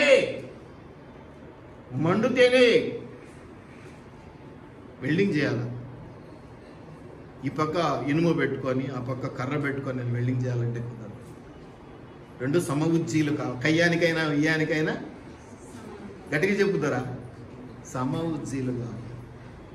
ఊరికే రాదు ఐ లవ్ యూ, నిన్ను ప్రేమిస్తున్నాను అనే మాట ఊరికే రాదు. ఎక్కడో పుట్టింటుంది, ఎక్కడో పెరిగింటుంది. నువ్వేం చేస్తున్నావు? నీళ్ళు పోయిరా అంటే యాసిడ్ పోస్తున్నావు. యాసిడ్ పోస్తే చెట్లు పెరుగుతాయా? ప్రేమ కూడా పెరగదు. మనం అనుకుంటాం దూరంగా ఉంటే మర్చిపోతారు, దూరంగా ఉంటే ఇదైపోతుంది. నిజమైన ప్రేమ కదా. ఫేక్ ప్రేమలో ఓకే, నువ్వు దొరకకపోతే నిన్ను మించిన వాళ్ళని చూసుకుంటా. పందెం కట్టుకుంటారు తెలుసా? పందెం కట్టుకొని నిన్ను మించిన చేసుకుంటా, లేదా నిన్ను మించిన మేము చేసుకుంటా. దయచేసి జ్ఞాపకం పెట్టుకోండి. ఇవన్నీ పక్కన పెట్టేస్తే అది మనసులో ఉన్నట్టు చందమామను చూసుకుని పాడే పాట కాదు, మంటతో కూడినటువంటి మాట. ప్రేమ అనేది ఆ మంట, అది రగులు కొల్పబడాలి నీలోను నాలోను దేవునిలోను. అప్పుడు ఏకత్వంలోనికి వచ్చేస్తాం. అప్పుడు ఆ యొక్క ఏకత్వం ద్వారా మనం ప్రార్థించినప్పుడు అనేక దీవెనలు మనం పొందుకోగలుగుతాం. సేమ్ రిలేషన్షిప్ ఉండాలి, సేమ్ బంధుత్వం ఉండాలి. అలా ఉంచే దేవునితో ఆ లెవెల్కి మనం తీసుకురా. అందుకనే దేవుడు ఎప్పుడు కూడా ఏమన్నాడండి? నువ్వు అట్లా ఉండు, ప్రార్థిస్తూ నేను ఇట్లా ఉండి దీవిస్తుంటా, అంతే అన్నాడా? అసలు మనల్ని పిలుచుకున్న మొదటి ఉద్దేశం ఏంటి? తన సారు ఏమని నిన్ను ఆయన లెవెల్కి తీసుకురామ్మని, నిన్ను నా లెవెల్కి. ఏదో సినిమా డైలాగ్ ఉంది చూడు, ఎక్కడికి తీసుకెళ్ళాలనుకుంటాం. ఉన్నారా ఇక్కడ? రారా ఇక్కడికి.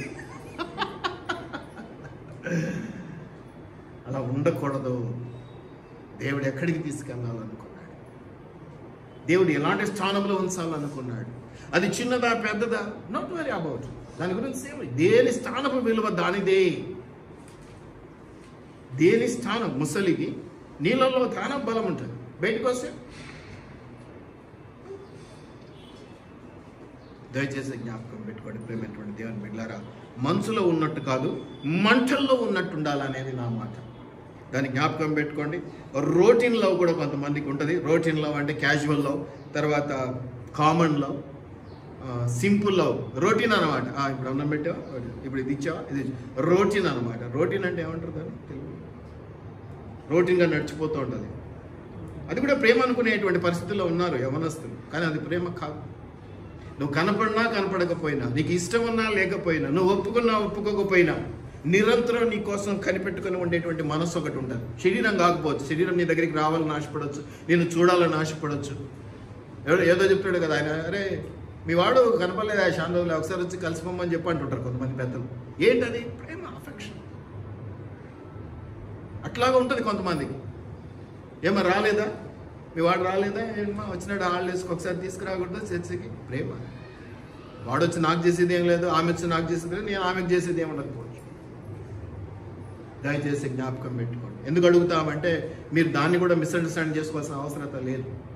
It's real love. దేవుని చెంతకు రావడం ద్వారా దేవుని ఆశీర్వాదాలు బలంగా పొందుకుంటారన్న ఆశ. ఇంకా మనం గమనించుకుంటే రొటీన్లో ఇవన్నీ పక్కన పెట్టేస్తే, ఎలాగో పరమగీతం తీసాం కాబట్టి ఒక మాట నేను చెప్పి ముగించేస్తాను. ఇదే పరమగీతం 3వ అధ్యాయంలో ఇప్పుడు ప్రేమ ఉండాలి, కొంత ఈర్ష్య, పౌరుషం, రోషం ఉండాలి అని చెప్పుకుంటూ వస్తున్నాను కదా. మనం కూడా దేవుని అలాగ ప్రేమించాలి. దేవుడు ఆ మాటలు చెప్పాడు మనకి అని. ఆయన కూడా మంచి ప్రేమను చూపించాడు, యథార్థమైన ప్రేమను చూపించాడు. తన కుమారుణ్ణి బలిగా అర్పించాడు శిలువయాగంలో అనేది ఒకటి.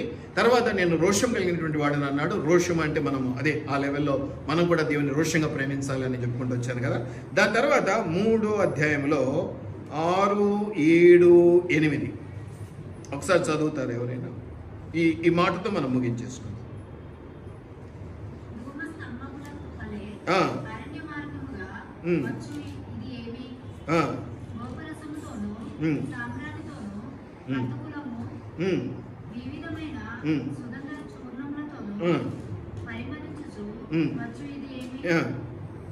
ఇది సొలొమోను పల్లకి వచ్చుచున్నది, 60 మంది శూరులు దానికి పరివారము. వారు ఇజ్రాయేలీలలో పరాక్రమశాలులు, వారందరూ ఖడ్గదారులు, యుద్ధ వీరులు రాత్రి భయము చేత వారు ఖడ్గము ధరించి వచ్చుచున్నారు.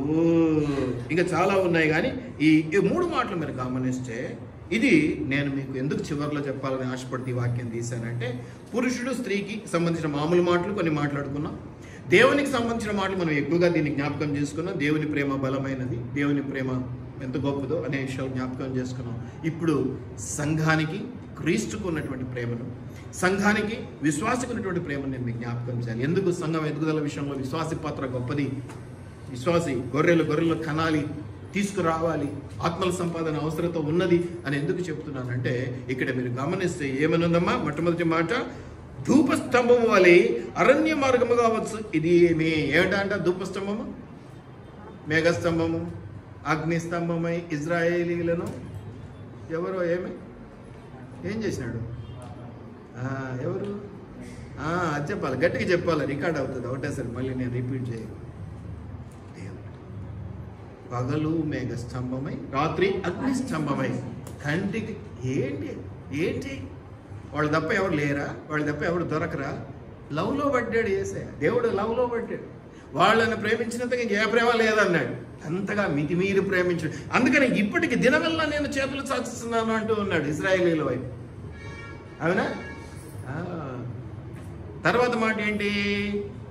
గోపరసముతోనూ సాంబ్రాణితోనూ వర్తకులము విధమైన సుగంధ చూర్ణములతోనూ పరమలించుచు వచ్చు. ఇది ఏమిటట? ఒకటి దేవుడు నడిపించేదట, పగులు అగ్నిస్తంభమే, పగులు మేఘస్తంభమే, రాత్రి అగ్నిస్తంభమే నడిపించేదట. ఇంకేంటట? పరిమళ ద్రవ్యాలు, చాలా సువాసన, అంటే నోటికి, కంటికి, ముక్కుకు కూడా చాలా గొప్పగా అతుక్కుపోయేటువంటిది. మటన్ ఉడుకుతుంది పక్కింట్లో చెప్పేస్తారు కొంతమంది ముక్కు వాసన చూసేసి కదా, ఇది అగరబత్తీల వాసన, ఇది సెంటు వాసన. అయితే ఏంటట అది? ఒక పక్కనేమో అగ్నిస్తంభము ఉంది, మేఘస్తంభం ఉంది, ఇలాగే చెప్పుకుంటూ వచ్చాడు. ఇంకోటి ఇది పరిమళం అన్నాడు, చాలా సువాసన ఖరీదైనటువంటిది అన్నాడు. ఇది ఏంటట? ఇది ఏంటని చెప్పాడు తర్వాత? సొలొమోను పల్లకి.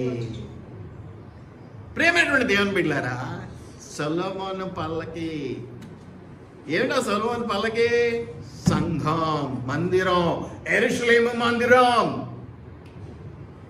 ఈ మందిరము దేవుని మందిరము. స్త్రీకి శిరస్సు పురుషుడు, సంఘమునకు శిరస్సు క్రీస్తు. ఈ సంఘము దేవుడు అగ్నిస్తంభంగాను మేఘస్తంభంగాను తోడుండి నడిపించేటువంటి వాడు. అనేక రకములైనటువంటి సుగంధ ద్రవ్యాలు, మీరు ఆయన సాంబ్రాణి. ఇంకెవరంటమ్మా? ఎవరంటమ్మా? ఇగో గోపరసం ఇక్కడ ఉంది, ఇది గోపరసం, ఏమా అది సాంబ్రాణి. ఇంకా వివిధమైన సుగంధ చూర్ణములు, మీరంతా అటువంటి సుగంధాలు వెదజల్లేటువంటి మంచి ఖరీదైన ద్రవ్యాలు మీరంతా కూడా. ఆని ముత్యాలు, జాతి రత్నాలు, మంచి విశ్వాసులు మీరు. నిజంగానే చెప్తున్నా, ఎప్పుడు తిడతా ఇప్పుడు అంటే మీకు అర్థం కాలేదేమో. మీరు జాతి రత్నాలు, సుగంధ ద్రవ్యాలు, మిమ్మల్ని అందరినీ ఒక చోట కూర్చి దేవుడు తాను తోడుగా ఉండి నడిపించడానికి ఏర్పాటు చేసుకున్న సొలొమోను పల్లకిది. అర్థమవుతుందా? ఈ పల్లకి ఎవరున్నారంట తర్వాత? అమ్మా ఏమా? శూరులు. ఇంతమందిలో మళ్ళీ 60 మంది. వాము, ఎందుకు ప్రత్యేకించుకుంటాడు దేవుడు ఎప్పుడు కూడా? తనకున్నటువంటి 12 మంది శిష్యుల్లో పేతురు స్థానం పేతురుదే, యాకోబు యోహాను స్థానం యాకోబు వాళ్ళది కదా. ఆఖరికి గెత్సేమనే తోటకి వెళ్ళాల్సి వచ్చినప్పుడు కూడా పడండి అందరం కలిసి అన్నాడా? ఏదో ముగ్గురు తీసుకెళ్ళాడు, ఇద్దరు ఒక చోట పెట్టాడు, ఒకరిని ఒక చోట పెట్టాడు, తాను ముందుకెళ్ళాడు.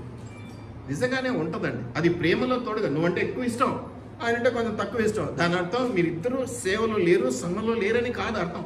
నువ్వు కొంచెం ఎక్కువగా మాట వింటున్నావు. కుటుంబాల్లో కూడా ఇవన్నీ ఉంటాయి కదా పిల్లల మీద.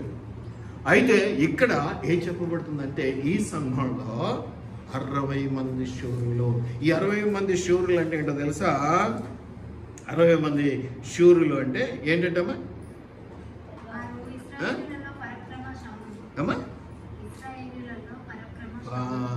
దీనికంటే ముందు ఒక మాట చెప్తారు. వీళ్ళంతా కూడా బయలుదేరి సంఘ రూపంలో సంఘం నడుస్తూ ఉంది కదా.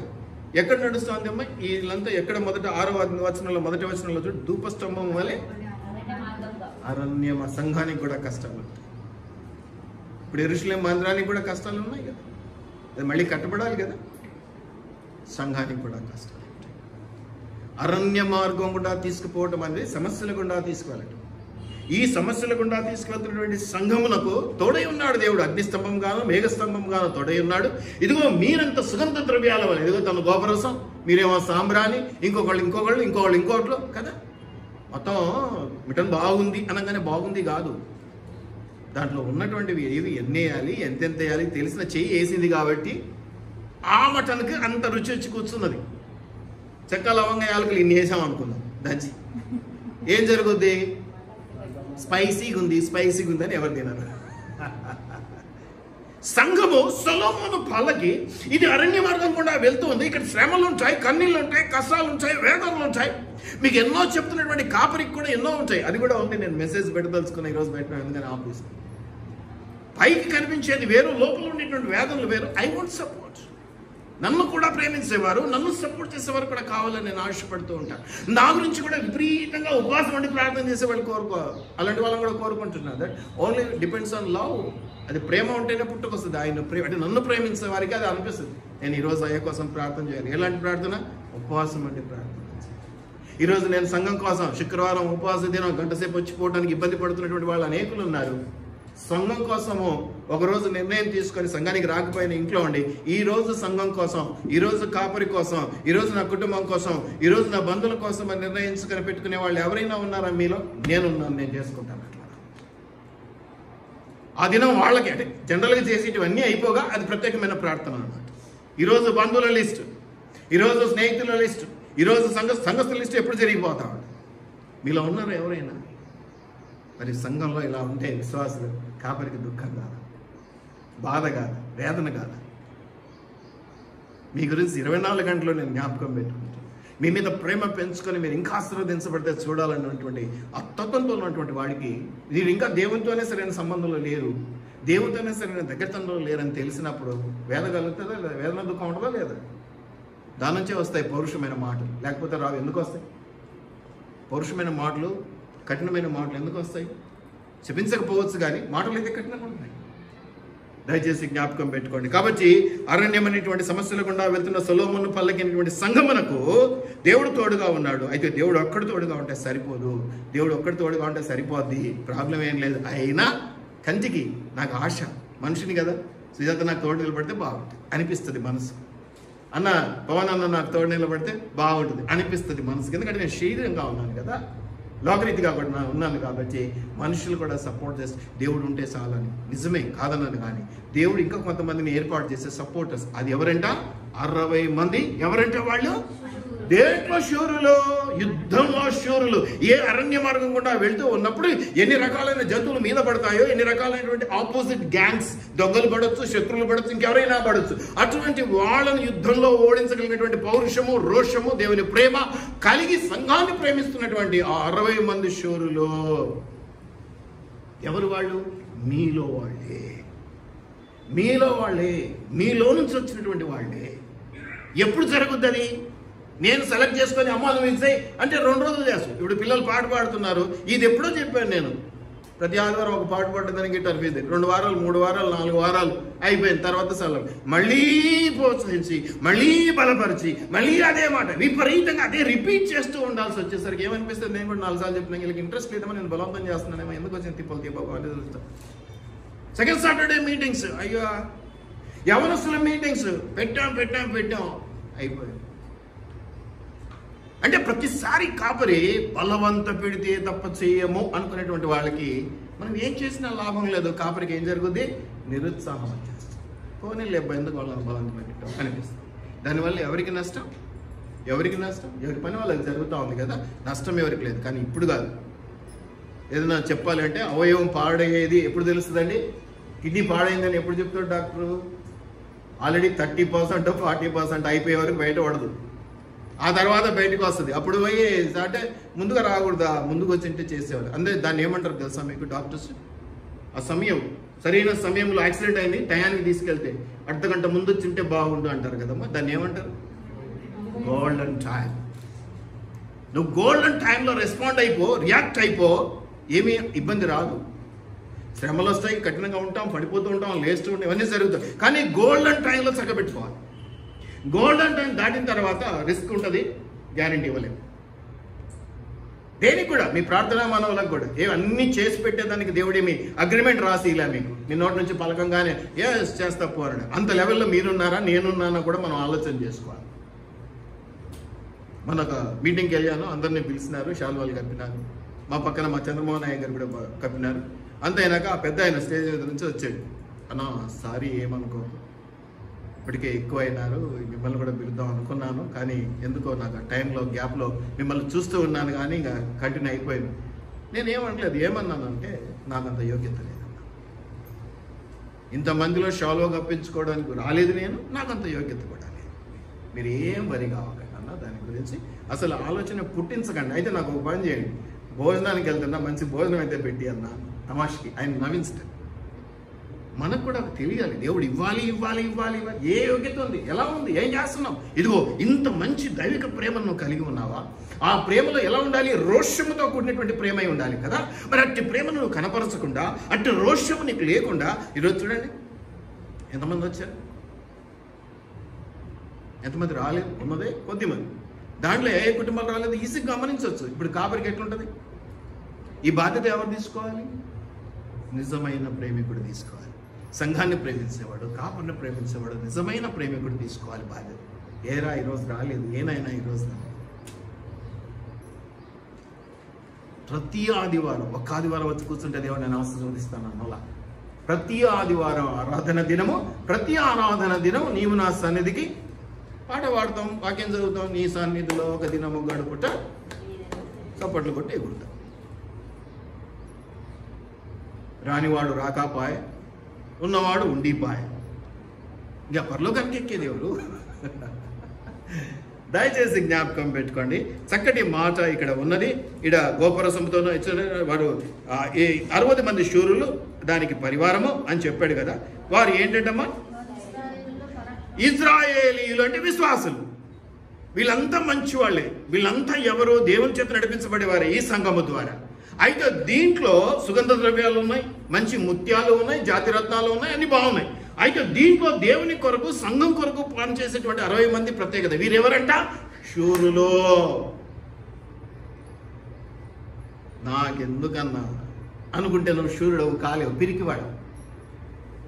దేవుడు పిరికితనం గల ఆత్మను ఇయ్యలేదు అని వాక్యం సెలవిస్తా ఉంది. నీవు శూరుడవు. దేనికోసం శూరుడవు? ఆ యొక్క సొలొమోను పలకి అయినటువంటి ఆ యొక్క సంఘమును కాపు కాయటానికి, సంఘమును భద్రపరచడానికి. బయట నుంచి ఎవరైనా వచ్చినా, ఇంటర్నల్ ఏదైనా సమస్య వచ్చినా నేను పెద్దరికం తీసుకొని దీన్ని సెట్ చేయగలను, నాకు అధికారం ఉన్నది, దేవుడు నాకు కృపనిచ్చినాడని చేయగలిగే ఆ తపన నీలో ఉండాలి, ఆ మంట నీలో ఉండాలి. అప్పుడు సంఘం నిలబడతాడు. వచ్చావా, పోయావా, తిన్నావా, కూర్చున్నా. ఇక్కడ సంఖ్య అనేది కాదు ప్రాముఖ్యమైనది, నీ మనస్సాక్షి అన్నది ప్రాముఖ్యమైనది. సంఘం ఎదగటానికి, సంఘం ఎదుగుదల సరిగా లేకపోవటానికి నేను ఖచ్చితంగా చెప్తాను. అంటే మీరేమనుకుంటారంటే కాపరి చెడ్డోడు కాబట్టి, నేను నా వైపు నుంచి ఏమంటానంటే విశ్వాసులు ఇట్లా ఉన్నారు కాబట్టి.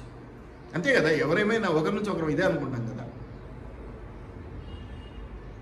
వీళ్ళు ఏంటంటే 60 మంది శూరులు.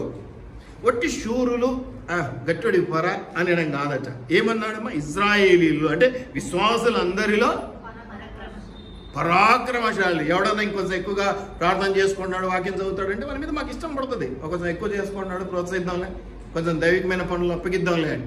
ఆయనకి ఇచ్చాడు, నాకు ఇయ్యలేదని నువ్వు అనుకుంటే నీ దరిద్రం అది. ఎవడేం చేయలేడు. ఎందుకంటే నువ్వు శూరుడవే, కానీ పరాక్రమశూరుడు ఇతడు. కాబట్టి ఇతనికి ఎక్కువ ప్రోత్సాహం దొరకటం న్యాయమే కదా. నువ్వు 2-3 నెలలకు ఒకసారి వచ్చిపోయేవాడు, లేదా పోయేదానివి. ఈయన నెలకు 2 సార్లు వస్తాడు, గుడ్డిలో మెల్ల. ఇప్పుడు కాపరి ఎవరి దృష్టిలో పెట్టుకోగలుగుతాడు? కనీసం నెలకు 2 సార్లు వచ్చేటాడు. నువ్వు 6 నెలలకు ఒకసారి వచ్చేటాడు. నువ్వు ప్రతి ఆదివారం వచ్చేస్తే కాపరి కోరుకునేది అదే కదా. నువ్వు 2 ఆదివారాలు వచ్చేదానికి కాదు. నేను అందుకే దాన్ని ఏమని చెప్తానంటే, మీరంటే నాకు ఇష్టం, మీరు కనపడితే నాకు ఉత్సాహం అంట. మీరు కనపడాలి, మీరు రావాలి. ప్రతి ఆదివారం అటెండెన్స్ ఉంటుంది దేవుని దగ్గర, కాపరి దగ్గర కాదు ఉండేది. అటెండెన్స్ ఎక్కడ ఉంటుంది? దేవుని దగ్గర. దయచేసి జ్ఞాపకం పెట్టుకోండి ప్రియమైనటువంటి దేవుని బిడ్డలారా, ఎంత చక్కటి మాట ఉన్నదంటే ఇక్కడ వారు ఇశ్రాయేలీలలో పరాక్రమశాలురు. కొంచెం ప్రార్థన చేసుకునేవాడు, కొంచెం వాక్య జ్ఞానం కలిగినవాడు, కొంచెం సహకరించేవాడు, కొంచెం సహాయం చేసేవాడు, పరాక్రమశాలుడుగా కనిపిస్తాడు కాపరి.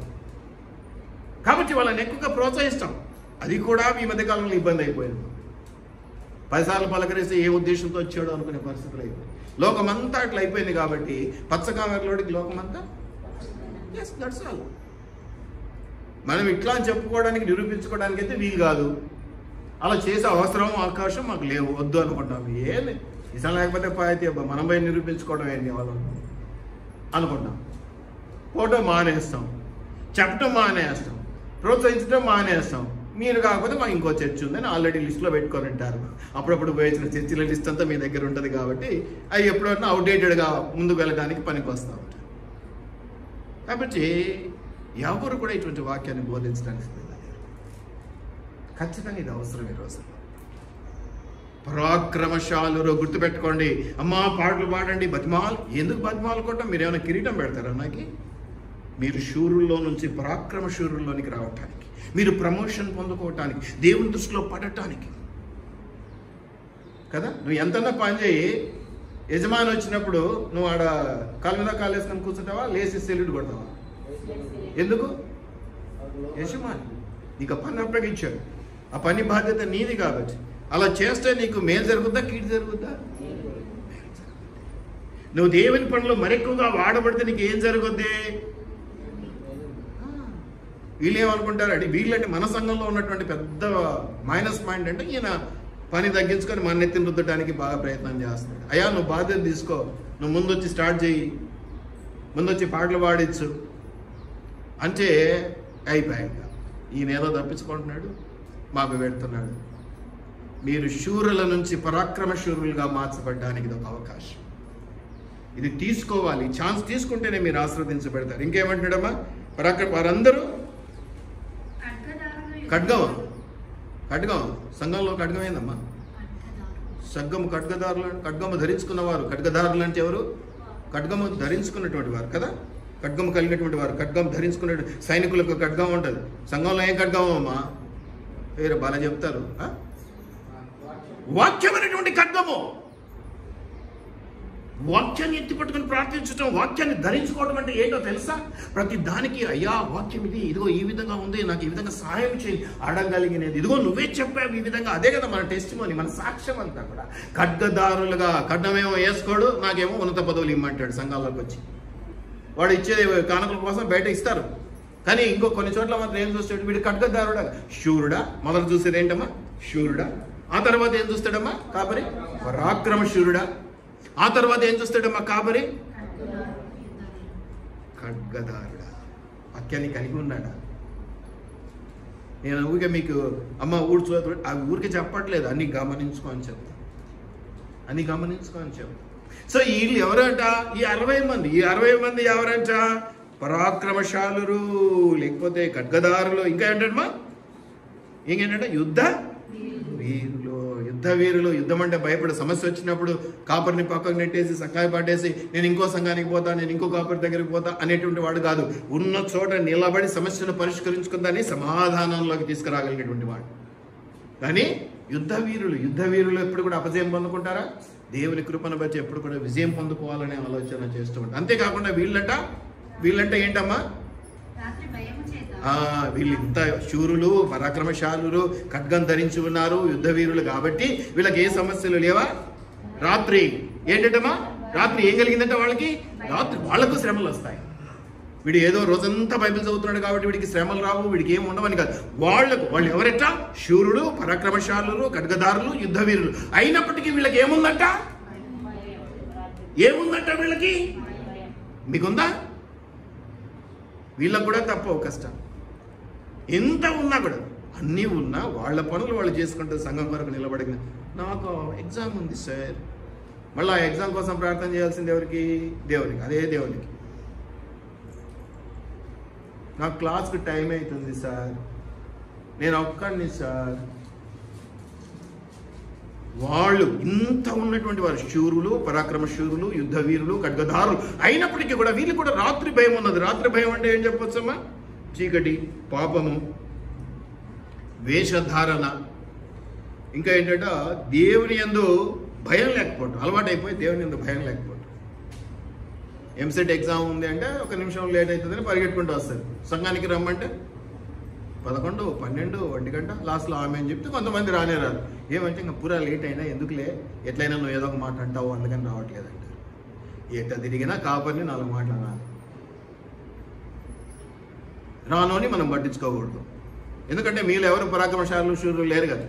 ఏమి అడుగుతారో ఫోన్లు చేసి, ఈరోజు అయ్యగారు ఇది చెప్పిండు నీ గురించేనా, అయ్యగారు ఇట్లాంటని, సంఘం ఇట్లాంటని. అరే ఎందుకు రాలేదురా, నువ్వు రావాలా, నువ్వు రాకపోతే కష్టం, ఎందుకు రావు, అయ్యగారు ఆలోచన చేస్తా ఉన్నారు, నువ్వు ప్రతి ఆదివారం కనపడాలరా. ఇవి ఉండవు. మీరు మాట్లాడుకోరు. అమ్మో దొంగలు మీరు ఒకటి. ఎప్పటికైనా విశ్వాసులు అందరూ ఒకటి. కాబట్టి పక్కన పెట్టా ఏం మాట్లాడతారు. ఇదిగో ఇవి మొన్న నేను సతీష్ దగ్గరికి పోయినా మంచి వాక్యం చెప్పాడు. మొన్న ఈ మధ్య ఇంకో దగ్గరికి పోయినా ఆయన ఇదంట పెద్ద అంట, ఆయన ఎక్కడో విజయవాడ నుంచి వస్తాడంట, ఇక మనలాంటి వాళ్ళం పోయి ప్రోత్సహించకపోతే ఎట్లా, ఇవన్నీ మీరు మాట్లాడుతుంటారు. అందుకనే మీరంతా శూరులు, పరాక్రమశాలులు, యుద్ధ వీరులు, ఖడ్గదారులను నేను గమనిస్తూ ఉంటాను. ఇది ఇక్కడ లోపం. దయచేసి జ్ఞాపకం పెట్టుకోండి. ఇది సొలొమోను పల్లకి. మీరు చేసిన చేయకపోయినా దేవుని కాపుదలు ఎప్పటికీ ఉంటుంది. కానీ మీరు చేస్తే మీకు ఆశీర్వాదం. మీరు శూరుల నుంచి పరాక్రమశాలులు, పరాక్రమశాల నుంచి ఖడ్గదారులు, ఖడ్గదారుల నుంచి యుద్ధ వీరులు, స్టెప్ బై స్టెప్ ఎదగాలి. సంఘంలో కూడా అన్నకు పని బల్ల రెడీ చేసి, చాలా చిన్న పని, నేను పోసుకుంటా 10 నిమిషాలు, మీరు ఏదో ప్రార్థన చేసుకుంటూ ఉండండి అని. ఎందుకు అప్పగించాం? శూరుల నుంచి పరాక్రమశాలుడిగా ఎదగటానికి. ఆ పరాక్రమశాలుడిగా ఉంటే మళ్ళీ దాని నుంచి ఎక్కడికి వెళ్ళాలి? ఖడ్గదారులుగా. ఆ ఖడ్గదారుల నుంచి యుద్ధ వీరులుగా ఎదగటానికి. ఇది సంఘంలో విశ్వాసులు ఎదగవలసినటువంటి పరిస్థితి. మీరు మంచివారు, చెడ్డవారు నేను అంటాను.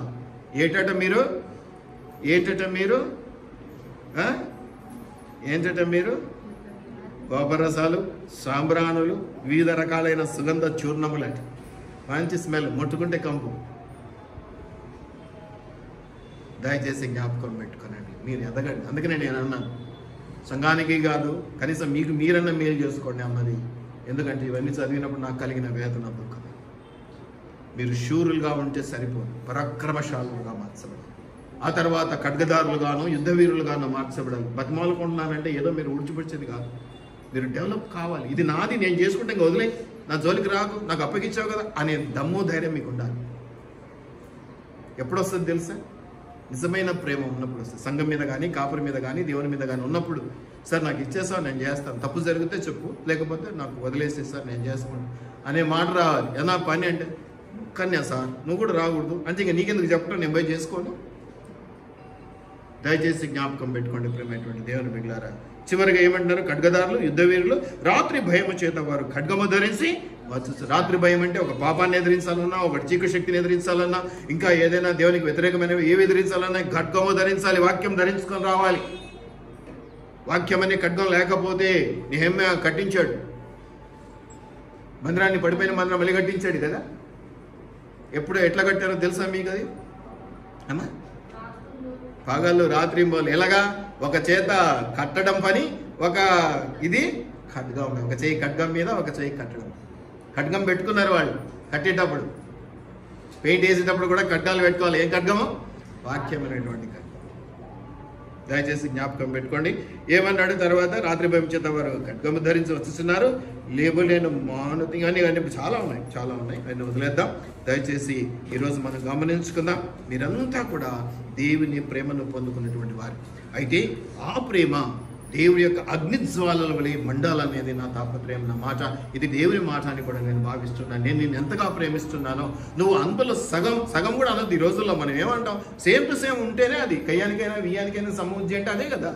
నువ్వు నేను తప్పించుకున్నంత మాత్రం నాకు సమస్య తీరదు. కానీ దేవుని కొరకు నిలబడడం నేర్చుకుంటే సమస్య తీరడం కాదు, ఇంకా ఎక్కువగా ఆశీర్వాదాలను పొందుకోగలుగుతాం. దయచేసి జ్ఞాపకం పెట్టుకుందాం, ప్రార్థన చేసుకుందాం. ప్రభువా నీకు వందనాలు నాయనా.